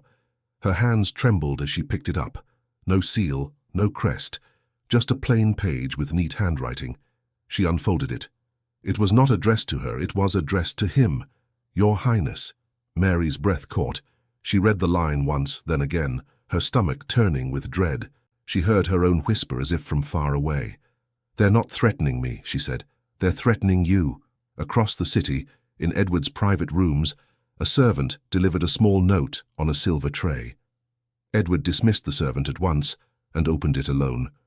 The message was short, written in a hand meant to look ordinary. Choose, Your Highness, her silence or her ruin. Edward read the note twice, then a third time, as if different words might appear if he stared hard enough. Choose, Your Highness, her silence or her ruin. He set it down on his desk with slow care. His fingers stayed on the paper a moment, as if holding it could prevent it from becoming real. His attendant hovered by the door. Shall I call Lord Ashcombe at once, sir? Edward did not look up. No. The attendant hesitated. Your Highness, this may be a threat. It is a threat, Edward said quietly. Then we must find who... Edward lifted his gaze, and the attendant fell silent. How you will do nothing, Edward said. Not a word to the corridors, not a word to the servants' hall, not a word to the men who like to feel useful by spreading fear. The attendant swallowed. Yes, sir. Edward stood. Send for Reverend Collins. The attendant blinked. A clergyman, yes. And shall I send for Lady Harrogate as well? Edward's mouth tightened. No. The attendant took a careful breath. Your Highness, if you intend to protect the woman, I intend to protect the truth, Edward replied. If that also protects her, so much the better. The attendant bowed and left. Edward crossed the room and looked out the window, not at the gardens, but at the invisible city beyond them. He saw Mary's face in his mind, the controlled anger, the pride that refused to bend even when hunger pressed. He spoke aloud, as if to the empty air. They want her silent. A knock came. Edward turned. Enter. Lord Ashcombe stepped in, already composed, already watchful. He had the look of a man who never walked into a room without knowing what could be lost. "You summoned me," Ashcombe said. Edward held up the note. Ashcombe took it, read it, then handed it back with a calm that felt practiced. "I feared it would come to this." Edward's jaw tightened. "You feared. I expected," Ashcombe corrected. "Lady Harrowgate does not tolerate uncertainty. If she cannot control a narrative, she breaks it." Edward folded the note once and put it away. "Who sent it?" Ashcombe's eyes narrowed. "Not Harrowgate herself. She prefers her hands clean." "Then who?" Ashcombe hesitated. "Any number of people eager to please her." Edward stepped closer. "Names?" Ashcombe held his gaze. "Your Highness, if I give names without proof, I become part of the game." Edward's voice went low. "We are already in the game." Ashcombe exhaled slowly. "Then the safest move is to remove the woman from the board." Edward's eyes sharpened. "No." Ashcombe's mouth tightened. "Send her away. Give her a cottage somewhere. Pay for it quietly. She will have her child, her peace, her milk, and your name will not be dragged through drawing rooms." Edward's voice was cold. "You speak as if she is luggage." Ashcombe's tone stayed smooth. "I speak as if she is vulnerable." Edward's hands curled. "Vulnerable to what?" "To whispers," Ashcombe said. "To committees, to charity women who smile while they cut, to men who decide a mother's respectability is a public matter." Edward stared at him. "So your answer is exile?" "My answer is protection," Ashcombe insisted. Edward shook his head once. "Protection that costs her dignity is not protection. It is purchase." Ashcombe's eyes narrowed. "Then what do you intend?" Edward did not flinch. "I intend to stop the people who think they can ruin a woman to discipline a prince." Ashcombe gave a short, humorless breath. "That is a noble intention. It is an overdue one." Ashcombe stepped closer, voice lower. "Your Highness, the Crown expects you to be careful." Edward met his gaze. "Then the Crown should have raised me among people, not among portraits." Ashcombe's expression softened briefly, then hardened again. "You are angry." Edward's voice dropped. "I am ashamed. I saw hunger and thought a coin could fix it. I did not see the jaws behind the coin." Ashcombe's gaze flicked away. "If you insist on this course, you must do it properly." Edward nodded. "That is why I sent for Reverend Collins." Ashcombe's brows lifted. "A clergyman will not shield you from politics." "No," Edward said, "but he will shield her from being alone." A second knock came. Edward turned. "Enter." Reverend Collins stepped in, hat in hand. He looked uncomfortable among gilded walls, but he did not shrink. "Your Highness," he said, bowing his head. Edward moved toward him at once. "Thank you for coming." The Reverend glanced at Ashcombe, then back. "I confess I did not expect to be called to the palace." Edward's voice was steady. "I should have called sooner. You delivered a parcel to Mrs. Whitfield." "Yes," Reverend Collins replied carefully. "And you attended her interview with Lady Harrowgate." The Reverend's jaw tightened. "Yes." Edward took a breath. "I have received a threat." Ashcombe's eyes flicked to Edward sharply, but Edward did not look at him. Reverend Collins did not pretend surprise. "About her," Edward nodded once. "About her ruin." The Reverend's face tightened with quiet anger. "Then you see what she faces." "I do," Edward said, "and I intend to stop it."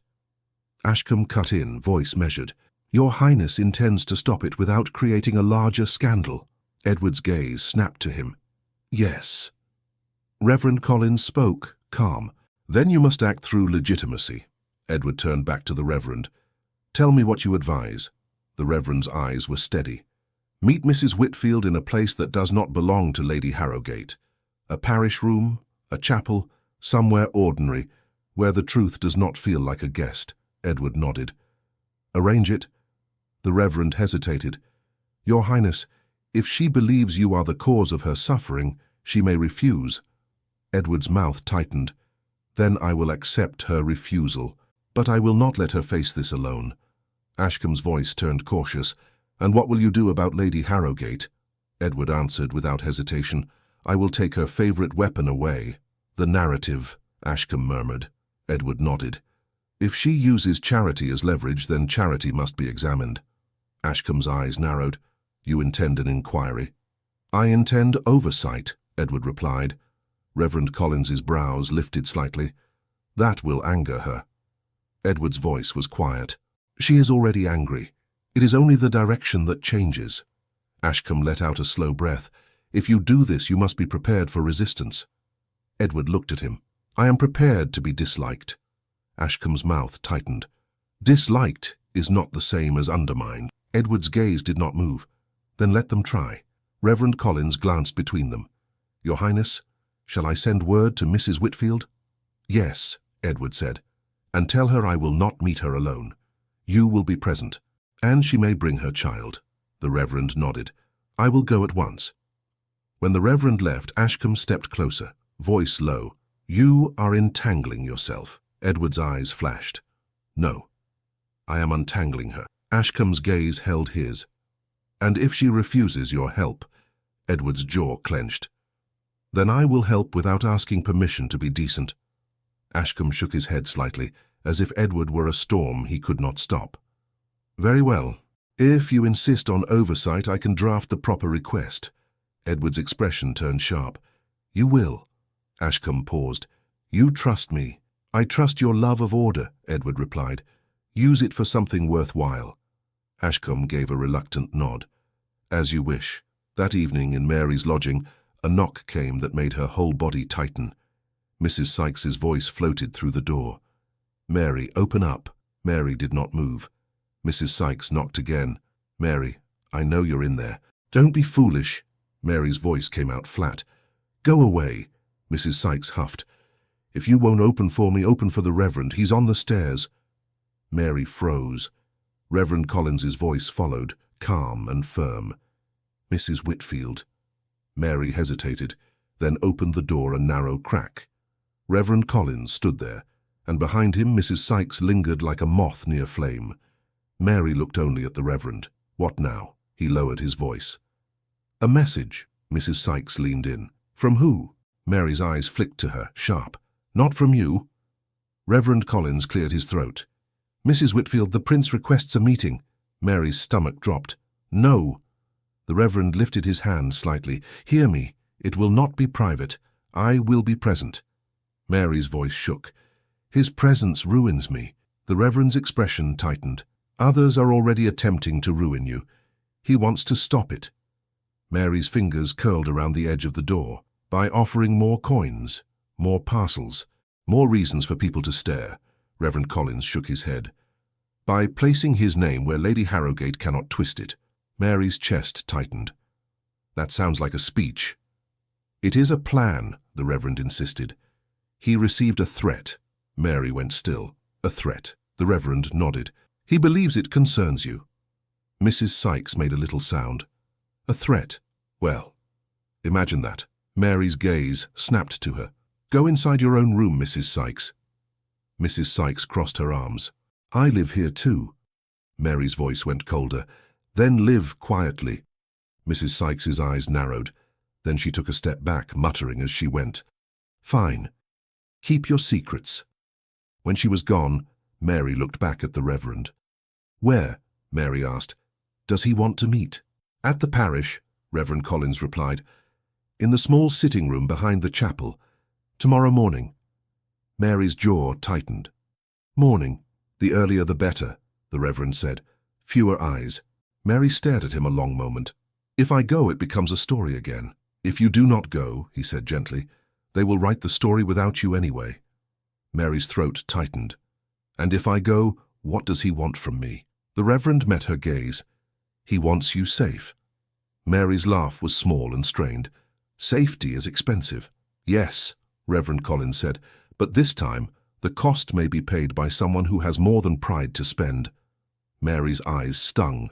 She blinked fast. Tell him I will come for one meeting, and then I want my name out of his mouth. Reverend Collins nodded. I will tell him. The next morning, Mary wrapped Thomas tightly and walked with the Reverend through streets that still made her stomach knot. She kept her eyes down, but she could feel the city watching anyway. In the parish sitting room, the air was plain and cool. A small table, 2 chairs, nothing to impress anyone. Edward stood near the window. When Mary entered, he turned at once. He did not smile. He did not attempt charm. He looked unsettled, as if he had not slept. Mary stopped just inside the door. Reverend Collins closed it behind her and remained a few steps away, arms folded loosely, watching. Edward spoke first. "Mrs. Whitfield." Mary's voice was tight. "Your Highness." Edward flinched at the title. "Please, do not say it here." Mary's eyes narrowed. "Then why did you come here?" Edward took a breath. "Because someone threatened me." Mary's mouth went dry. "I know." Edward's gaze sharpened. "You received something as well." Mary held Thomas closer. "Yes." Edward's jaw tightened. "Then they are attempting to use you to discipline me." Mary's voice trembled. "And I am the one who will bleed for it." Edward stepped forward, then stopped himself, as if remembering he could not crowd her. "I am sorry." Mary's eyes flashed. "Sorry does not change what they've done." "No," Edward said, "but I intend to change what they can do next." Mary held his gaze, suspicious. "How?" Edward's voice was steady, careful. "Lady Harrogate uses charity as a leash. I am placing that leash under inspection." Mary stared. "Inspection by whom?" Edward's eyes flicked to Reverend Collins briefly, then back. "By a committee with authority. Accounts, records, proper oversight." Mary's throat tightened. "You want to shame her." Edward shook his head. "I want to stop her from using the poor as props." Mary's hands trembled. "And I will be a prop in your inspection." Edward's expression tightened. "No, you will not be dragged into it publicly." Mary's voice rose. "I have already been dragged." Edward's reply was quiet. "Not again." Mary swallowed hard. Thomas stirred, fussing. Mary rocked him, whispering without looking down, "Hush, Mamma's here." Edward watched the motion, and something in his eyes softened. "Is he well?" Edward asked. Mary's mouth tightened. "He will be, if the city allows it." Reverend Collins stepped forward slightly. "I can arrange Dr. Hensley to visit today, Your Highness, discreetly, with proper payment from the parish fund." Mary snapped, "I do not want doctors out of pity." Reverend Collins answered calmly, "Not pity, prudence." Edward's voice was gentle. "Let him come, Mrs. Whitfield." Mary's eyes flashed. "You are not his father." The words hung in the air, sharp and raw. Edward did not recoil. He only nodded once. "No, I am not. But I have eyes. And I have a conscience. And that makes me responsible for what my presence has stirred." Mary's throat tightened. "Then leave London. That will solve it." Edward's jaw set. "It will solve it for me, not for you. Lady Harrogate would still be Lady Harrogate." Mary's hands shook. "What do you want from me?" Edward took a slow breath. "I want you to tell me the truth." Mary's eyes narrowed. "I have told it." Edward's voice remained calm. "Not all of it." Mary went still. Edward's gaze held hers. "She showed you a letter from your husband." Mary's stomach dropped. "Yes." Edward's eyes sharpened. "And she took it." Mary's voice went hoarse. "Yes." Edward's jaw tightened. "Do you have anything else?" Mary's fingers curled. For a moment she saw her husband's face in her mind, tired and earnest, whispering, "Keep it safe, Mary. If anything happens to me, keep it safe." Mary's mouth trembled. "Why?" Edward's voice softened. "Because if there are records that prove mismanagement, Lady Harrogate cannot keep using you as a warning. And if she cannot use you, she will have to stop trying." Mary stared at him. "You want my husband's papers?" "I want his truth protected," Edward said. "And yours." Mary's eyes stung. "Truth has never protected me." Edward's voice dropped. "Then let it protect you now." Mary looked at Reverend Collins, then back at Edward. Her pride rose like a shield, then lowered, not for Edward but for Thomas. "I have something," Mary admitted quietly. "Not much. Copies, notes, receipts." Edward did not move, as if afraid to spook her into silence again. "Will you give them to Reverend Collins?" Mary shook her head. "No." The Reverend's brows lifted slightly. Mary's voice was firm. "No offense, Reverend, but papers vanish around me. I will not risk it." Edward nodded. "Then give them to me." Mary's eyes narrowed. So they can vanish in the palace. Edward met her gaze. So they can be locked in a place Lady Harrowgate cannot reach. Mary's breath came shallow. And, in return, Edward's answer came at once. In return, I will ensure no one threatens you again under my name. Mary's voice trembled. You cannot control society. I cannot, Edward agreed. But I can control what is done in my shadow. Mary studied him. Then she spoke, low. If I do this, you do not get to walk away when it becomes inconvenient. Edward's jaw tightened. I am already inconvenient. Mary's lips pressed together. That is not an answer. Edward's voice went quiet and utterly steady. I will not abandon you. Silence fell. Even Thomas seemed to settle as if listening. Mary looked down at her baby, then back up. All right, she said, but not today. Today I will not lead anyone to my floorboards. Edward nodded. Then tomorrow, and Reverend Collins will come with you and I will come with him, and we will do it quietly. Mary's shoulders tightened. Quietly does not exist anymore. Edward's mouth tightened. We will build it. Reverend Collins cleared his throat softly. Mrs. Whitfield, may I ask something? Mary looked at him warily. What? The Reverend's voice was gentle. Do you have enough for today?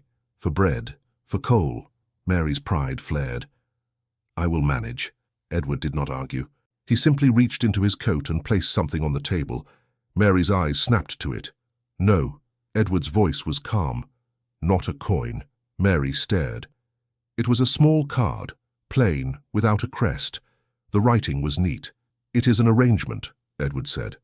With the dairy shop, a weekly allowance paid through the parish. Your name is not on it. Only Reverend Collins's. Reverend Collins's brows lifted. Your Highness. Edward cut him off quietly. It is proper. It is discreet. It does not attach her to me. Mary's throat tightened. And you think that fixes it? No, Edward said, but it feeds him without forcing you to bargain with pride.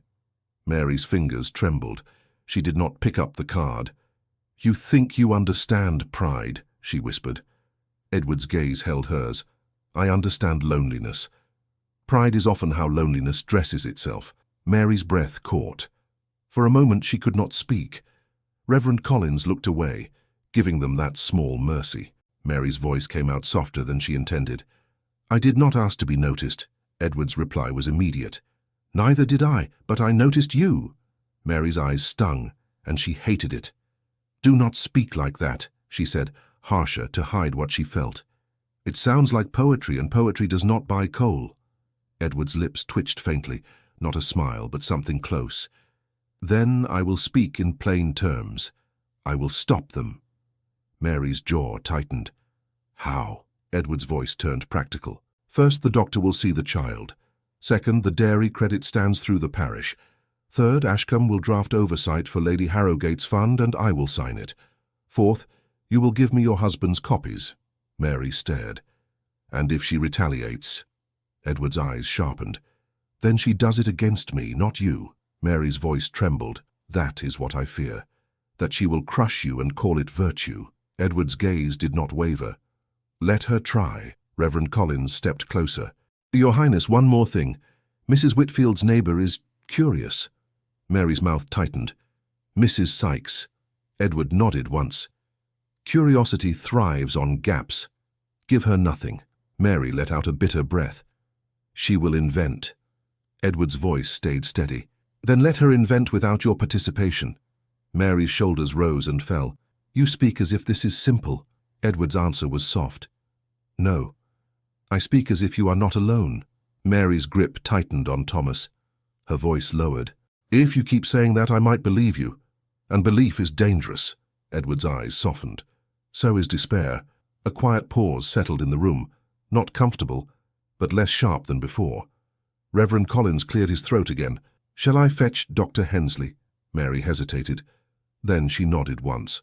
Yes, for the child. Edward's voice gentled. Thank you. Mary stood, adjusting Thomas against her shoulder. Do not follow me to the street. Edward nodded at once. I will not. Mary moved toward the door, then paused and looked back as if the words were pulled from her despite herself. "If you truly mean to inspect her accounts," Mary said, "she will not forgive it." Edward's voice was calm. "I am not asking her forgiveness." Mary swallowed. "And if the court turns on you?" Edward's gaze held hers. "Then for once, I will know what it is to stand somewhere honest."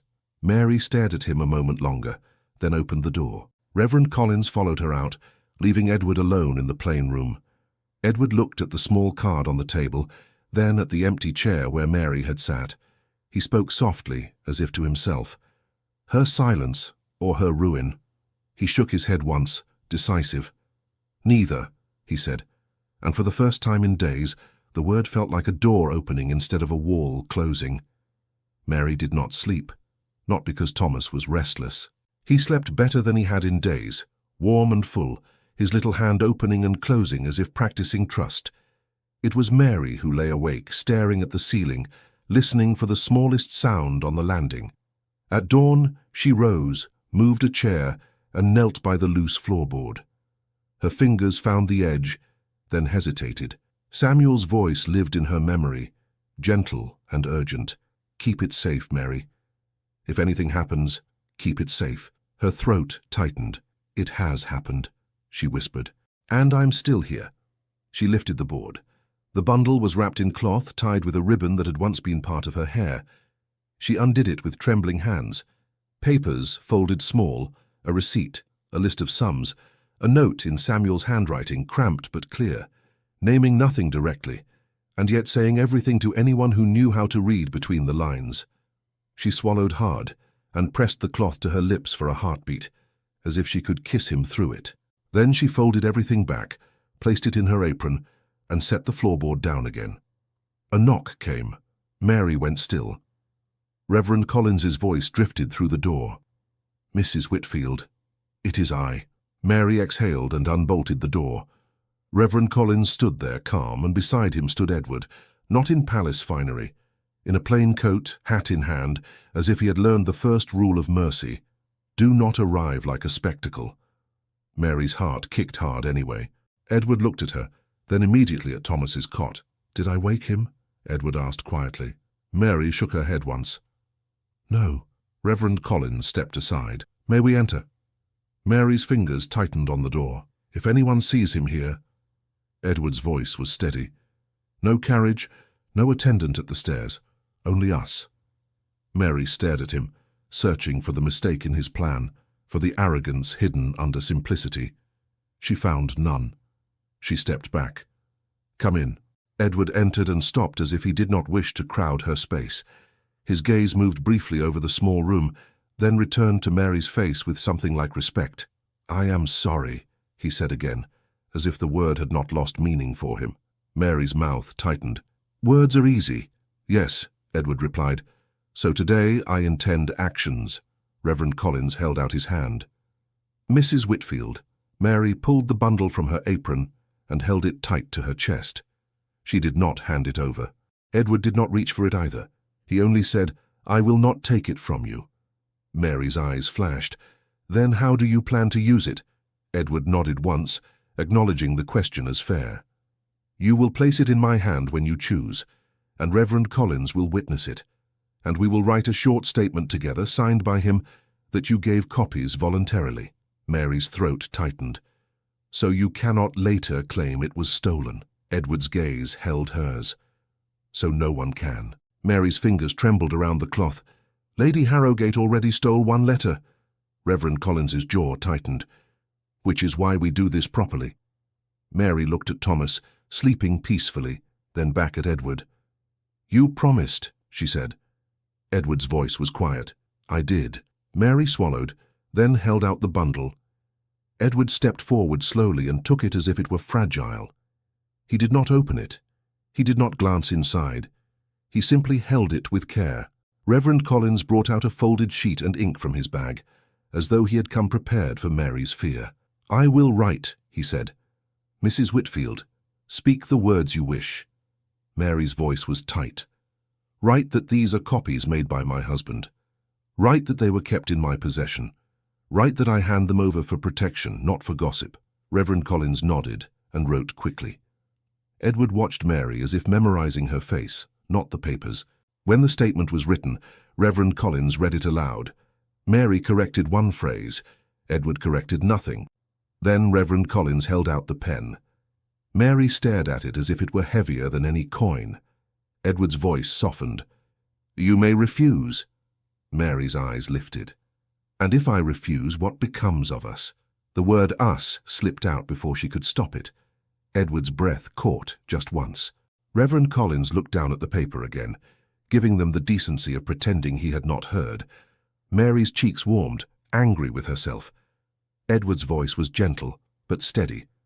"If you refuse, I will still push for oversight, but it will take longer, and it will be easier for them to twist." Mary nodded once, then took the pen. Her signature was careful, not pretty, but firm. Reverend Collins signed next. Edward signed last, his name looking like something meant for proclamations, and yet it sat there under Mary's plain letters without crushing them.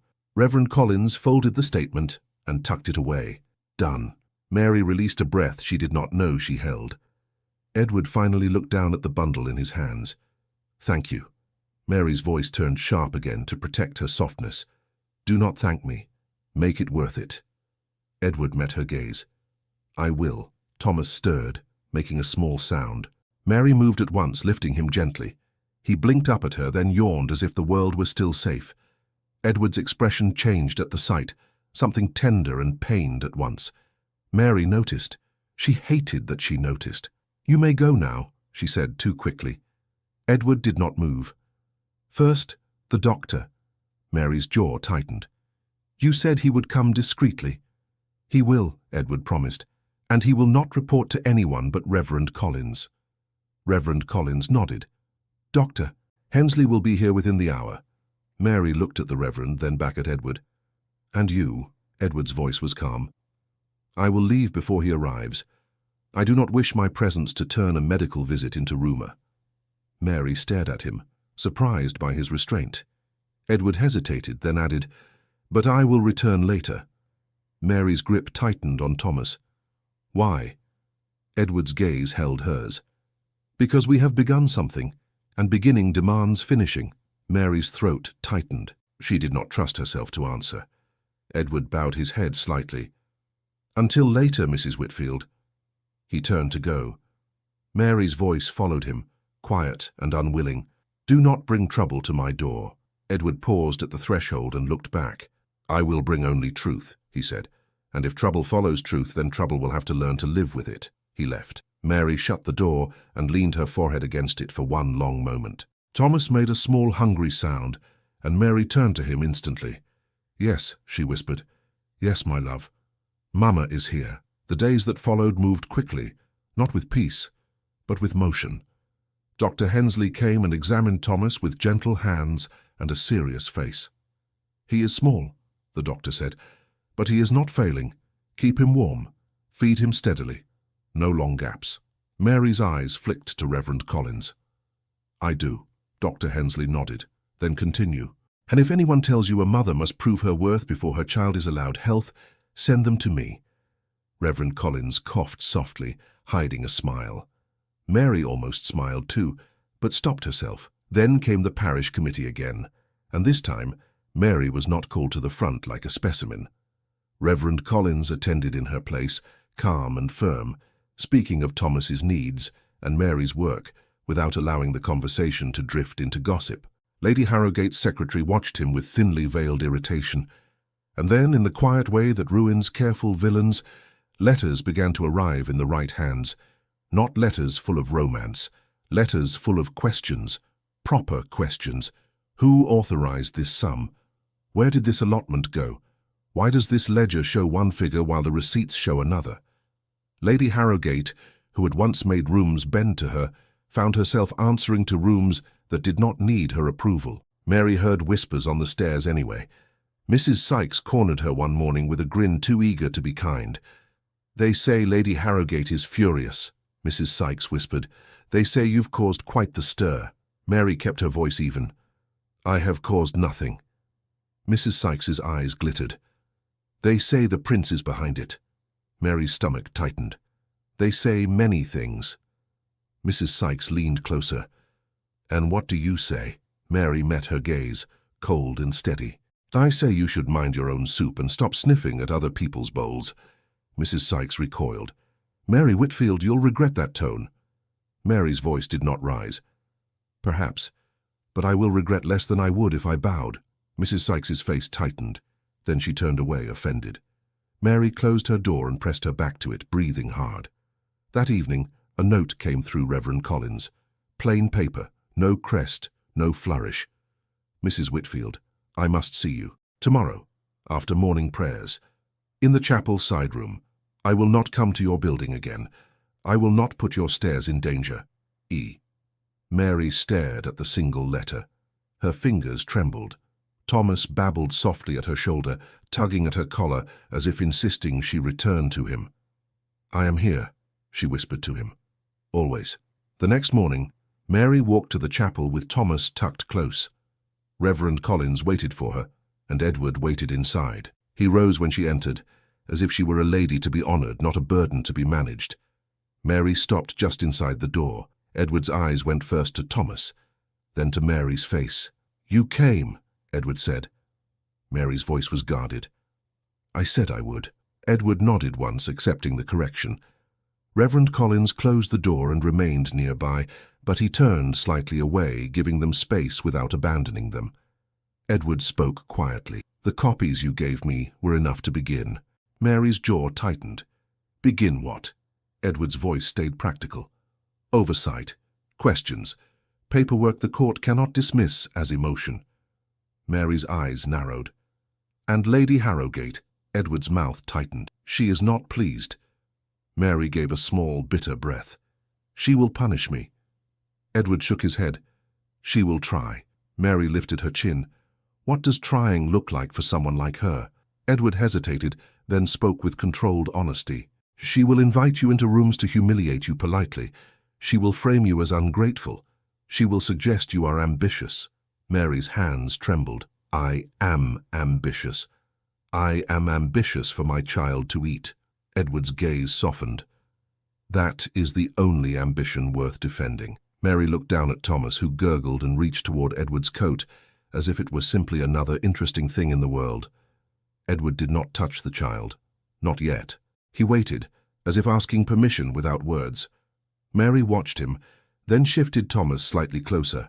Edward's hand rose slowly and touched Thomas's small fingers with the lightest pressure. Thomas gripped him at once. Edward's throat moved, a swallow that looked like emotion he refused to display. Mary's chest tightened. "You should not," she whispered. Edward's eyes lifted to hers. "Why?" "Because," Mary said, voice trembling, "if you let yourself feel anything, they will use it." Edward's reply was simple. "Then let them see I am capable of feeling." Mary stared at him. "That is not how princes survive." Edward's gaze held hers. "Perhaps that is why they are so lonely." The words struck her harder than any insult. Mary looked away quickly, blinking too fast. Edward did not press. He only spoke again, quieter. "They sent me a threat. You know that." Mary's voice was rough. "Yes." Edward's jaw tightened. "I chose an answer." Mary looked back. "An answer." Edward took a slow breath. "I will not allow them to use your silence as proof that you are ashamed, and I will not allow them to ruin you to keep me obedient." Mary's hands trembled. "That sounds like another speech." Edward's mouth tightened, then softened. "Then let me make it plain." He stepped closer, stopping at a respectful distance. "I care for you," he said. Mary went still. Reverend Collins did not move, but Mary could feel him listening in the way a good man listens when someone's life is turning. Mary's voice barely came. "You do not know me." Edward's eyes did not blink. "I know enough. I know you would rather starve than beg. I know you love your child like breath. I know you look at kindness as if it might bite you, and yet you still allow it when your child needs it." Mary's mouth trembled. "That is not knowing. That is watching." Edward nodded. "Then I will learn properly if you allow it." Mary's pulse hammered. "And what does that mean in your world?" Edward's voice turned steady, as if he had already decided and was simply catching up to the courage to say it. "It means I will ask you to marry me," he said. The room went quiet. Mary stared as if she had not heard correctly. Reverend Collins's breath caught, faint but audible. Mary's voice shook. "You cannot," Edward answered immediately. "I can." Mary's hands tightened around Thomas. "They will destroy you." Edward's gaze stayed on hers. "Then I will be destroyed doing something honest." Mary's throat tightened. "Do not speak like that." Edward's expression softened. "I am not chasing tragedy. I am choosing life." Mary's eyes stung. "You are choosing a scandal." Edward shook his head. "No, I am choosing a family." Mary's breath came shallow. "I am not a blank page you may write redemption upon." Edward's voice went lower. "I am not trying to redeem you, Mary. You are already good." Her name in his mouth here in this plain room sounded different than it had in the street. Not possession, not performance, something careful. Mary's voice broke. "My child." Edward's hand lifted, palm open, not reaching for her, only offering. "I will honor him," Edward said. "And I will honor you, not in secret, not as a charity case, as my wife." Mary shook her head, tears threatening, anger rising to stop them. "You say these things because you are angry at them." Edward's gaze sharpened. "I am angry at them, but I am not mistaken about you." Mary turned slightly away, struggling for air. Reverend Collins spoke softly. "Mrs. Whitfield, you may say no." Mary laughed once, broken. "Do you think I do not know that?" Edward's voice was calm. "Say what is true, not what is safe." Mary's eyes closed for a heartbeat. Then she opened them and looked at him, as if daring him to be real. "If you marry me," she said, "they will look at me like dirt in a drawing room." Edward nodded. "Then I will stand beside you in the drawing room." Mary's voice trembled. "They will say I trapped you." Edward's eyes held hers. "Then I will say, I walked into love with open eyes." Mary swallowed. "They will say my past is suspicious." Edward's jaw tightened. "Then we will answer questions with truth, not with fear." Mary's breath caught. "And if the crown forbids you," Edward's voice did not waver, "then I will give up what must be given up." Reverend Collins inhaled sharply. "Your Highness." Edward looked at him. "I do not speak lightly, Reverend." Mary's lips parted. "Give up what?" Edward turned back to her. "Privileges, allowances, certain roles, whatever is demanded to keep the palace comfortable." Mary stared at him, horrified. "You would throw away your life?"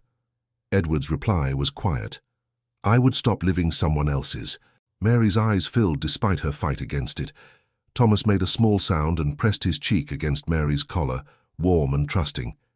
Mary whispered, almost to him, "What am I doing?" Edward's voice softened, choosing. Mary looked at Edward again. "Do you truly want me?" she asked. "Or do you want the feeling of saving someone?" Edward's expression tightened with sincerity. "I do not want to save you. I want to stand with you. You were standing long before I found you." Mary's shoulders shook. Reverend Collins stepped forward one pace, gentle. "Mary." Mary looked at him, eyes wet. He said softly, "There are moments when pride is not a shield, but a door. You may keep it closed. But do not call the closed door virtue if your heart is begging to open it." Mary let out a shaking breath. Edward did not rush her. He only waited, palm still open. Mary looked down at his hand. Then, slowly, she placed her fingers in his. His hand closed around hers with care, not claiming, not squeezing, just holding as if he had been taught finally how to touch someone without turning them into a symbol. Mary's voice trembled. "If I do this, you must never make me feel small." Edward's gaze held hers. "I will spend the rest of my life making sure you do not." Mary swallowed. "And you must never use my child as a shield." Edward's jaw tightened. "Never." Mary's lips quivered. "And you must promise that if fear returns, you will not let it turn you cruel." Edward's voice was steady. "I promise." Mary nodded once, as if sealing something inside herself. "Yes," she whispered. Edward's breath left him as if he had been struck by happiness he did not know how to carry. He lowered his head, still holding her hand. "Then I will ask properly," he said, voice rough with emotion. "Mary Whitfield, will you marry me?" Mary's eyes burned. "Yes." Reverend Collins turned away, discreet, but Mary heard him whisper almost like a prayer, "Thank God." From that moment, things moved with a strange mix of resistance and inevitability. There were meetings Edward attended with a calm face and a steel spine. There were arguments held behind closed doors where polite words tried to corner him into surrender. There were shocked pauses when he refused to be steered back into safe choices. Lady Harrogate attempted her final weapon, public sympathy. She arrived at a charity gathering with a soft expression and a louder rumour, speaking of vulnerable women and men who are too tender-hearted for their own good. Edward responded not with humiliation but with clarity. When asked, he said simply, "The vulnerable deserve protection, not suspicion, and charity deserves honesty, not theatre." The room had gone quiet, not because it agreed, but because it could not safely argue. And then the accounts were reviewed, not with shouting, with ink. The sums that did not match could not be laughed away. The receipts that vanished were suddenly remembered. The pressure shifted, and Lady Harrogate found herself stepping back, not because she was dragged, but because the ground beneath her had become uncertain. Mary, meanwhile, kept working. She stitched and mended, and she fed Thomas with parish credit that carried no shame. When another mother approached her at the pump one morning, eyes downcast, Mary did not turn away. "Is it true," the woman whispered, "that the dairy will not turn us away if we are short?" Mary hesitated, then nodded. "It is true." The woman's eyes filled. "Who did that?" Mary's voice was quiet. "Someone who finally looked." The wedding was simple, because Mary demanded it be simple. "No parade," she told Edward the day Reverend Collins brought the special license papers. "No room full of people pretending kindness while hunting for something to sneer at." Edward nodded. "As you wish." Mary lifted her chin. "And no pity." Edward's gaze softened. "Only pride." Mary's mouth tightened, but her eyes betrayed her. "Yes, pride." Reverend Collins cleared his throat. "Then tomorrow morning." Mary's hands shook. "Tomorrow." Edward watched her carefully. "If you wish to delay—" Mary cut him off. "If I delay, fear will grow teeth. We do it before fear learns to speak." Edward's lips parted. Then he nodded. "Then tomorrow." On the morning of the wedding, Mary stood in the chapel side room with Reverend Collins's wife adjusting her collar with gentle hands. "You are trembling," Mrs. Collins murmured. Mary tried to laugh. "Am I?" "A little," Mrs. Collins said. "That is allowed." Mary's throat tightened. "It feels like stepping off a cliff." Mrs. Collins's eyes were kind. "No, it feels like stepping into a life that was not meant for you by those who like to decide such things." Mary swallowed. "And if they are right," Mrs. Collins took Mary's hands, "then let them be wrong in the face of your happiness." Thomas babbled from his blanket, entirely unimpressed by history. Mary looked at him and whispered, "We are doing this."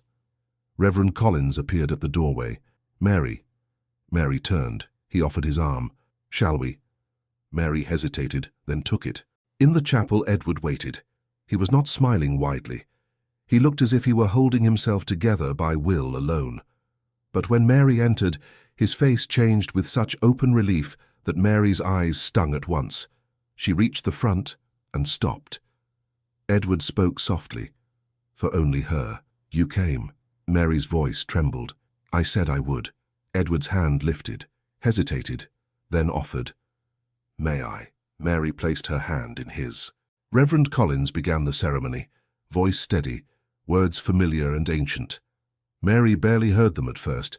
She heard only her own heartbeat and Thomas's small sounds, and the way Edward's thumb brushed her knuckles once, as if reminding her she was not alone. When it came time to speak, Mary found her voice. "I do," she said, and it was not small. Edward's voice followed, low and sure. "I do." Reverend Collins looked at them both as if he had been waiting his whole life to say the next words. Then he said them. Edward turned slightly toward Mary, still holding her hand, and for a moment he simply looked at her, as if he needed to see her fully before he could believe what had happened. Mary's lips trembled. Edward whispered, "Mary," she answered, "Edward." And then he kissed her, brief and gentle, reverent enough to make the air feel sacred, but real enough to make Mary's knees go weak. When they pulled apart, Mary let out a breath that sounded like laughter and crying at once. Reverend Collins's wife wiped at her own eyes, smiling. Outside the chapel there were no trumpets. There was only daylight, and the quiet sense of something irreversible. Edward offered Mary his arm. Mary hesitated. Edward leaned closer and murmured, "If you fear the stairs, tell me." Mary lifted her chin. "Let them stare. I have been stared at my whole life. At least now I am not alone under their eyes." Edward's breath caught, and his hand tightened gently around hers. They walked together. In the weeks that followed, the world did what the world always did. Some people softened, some people stayed sharp. But the sharpness no longer had the same power, because Edward did not flinch and Mary refused to shrink. Edward moved out of the rooms that had made him lonely and into a quieter household that belonged to both of them. He still carried duty, but not like a chain. Like work he chose. Mary kept her name for as long as she wished in her own mouth, and took his when she chose to, not as a rescue, but as a bond. One morning, Mary returned to the dairy shop. "Mrs." Pritchard looked up, eyes widening, then narrowing. Mary set a coin on the counter. "1 bottle," Mary said. Mrs. Pritchard eyed her. "You're paying." Mary's voice was calm. "I always pay, even when I pay with pride." Mrs. Pritchard's mouth twitched. "That sounds expensive." Mary glanced down at Thomas, now sturdier, reaching for the bottle with bright impatience. "It used to be," Mary said softly. "Not anymore." Behind her, the bell rang again. Edward stepped inside, plain as ever, hat in hand, and Mrs. Pritchard froze. Edward nodded to her politely. "Good morning." Mrs. Pritchard swallowed. "Good morning, sir." Mary did not look back at Edward immediately. She finished the exchange, took the bottle, and turned. Edward's gaze warmed at the sight of Thomas. Thomas reached for Edward with both hands, as if claiming a familiar presence. Edward laughed under his breath, surprised and helpless, and took the child with careful arms. Mary watched them, her chest tightening with a feeling that was almost unbearable. Edward looked at her over Thomas's head. "Are you well?" Mary's voice was steady but soft. "Yes." Edward stepped closer, still holding Thomas, and spoke low enough that only she could hear. "Do you remember the morning you returned milk?" he said. Mary's throat tightened. "I remember everything." Edward's gaze held hers. "That moment changed my life." Mary's eyes burned. "It changed mine too." Edward's voice gentled. "Not because I paid." Mary swallowed. "Then why?" Edward answered simply. "Because you did not beg. You stood, and I realized I had been living my whole life without ever truly standing for anything." Mary's lips trembled. "And now?" Edward's mouth softened. "Now I stand here." Mary nodded once, fighting tears. Edward shifted Thomas, then reached for Mary's free hand, his fingers laced with hers, warm and sure. Mary let herself lean into that warmth just slightly, the smallest surrender that was not surrender at all, but trust. And as they stepped out into the street together, Mary understood a truth she wished every weary heart could hear. One quiet act of compassion can begin a storm of change, and sometimes the greatest freedom is simply being seen, believed, and loved, without shame. Thank you so much for listening to this story, all the way to the end. We hope it moved you as much as it moved us while telling it. We'd love to hear your thoughts. Leave us a comment telling us where you're listening from and what you liked the most. Rate this story from 0 to 10. What score would you give it? If you enjoyed this story, don't forget to subscribe to the channel and leave a like as a show of support. That really motivates us to keep creating and sharing more stories full of emotion and life lessons. And before we go, we want to remind you that an exciting and heartwarming story recommendation will appear on the final screen. If you'd like to enjoy it, just click on the video. Thank you once again for being here, and we'll see you in the next story.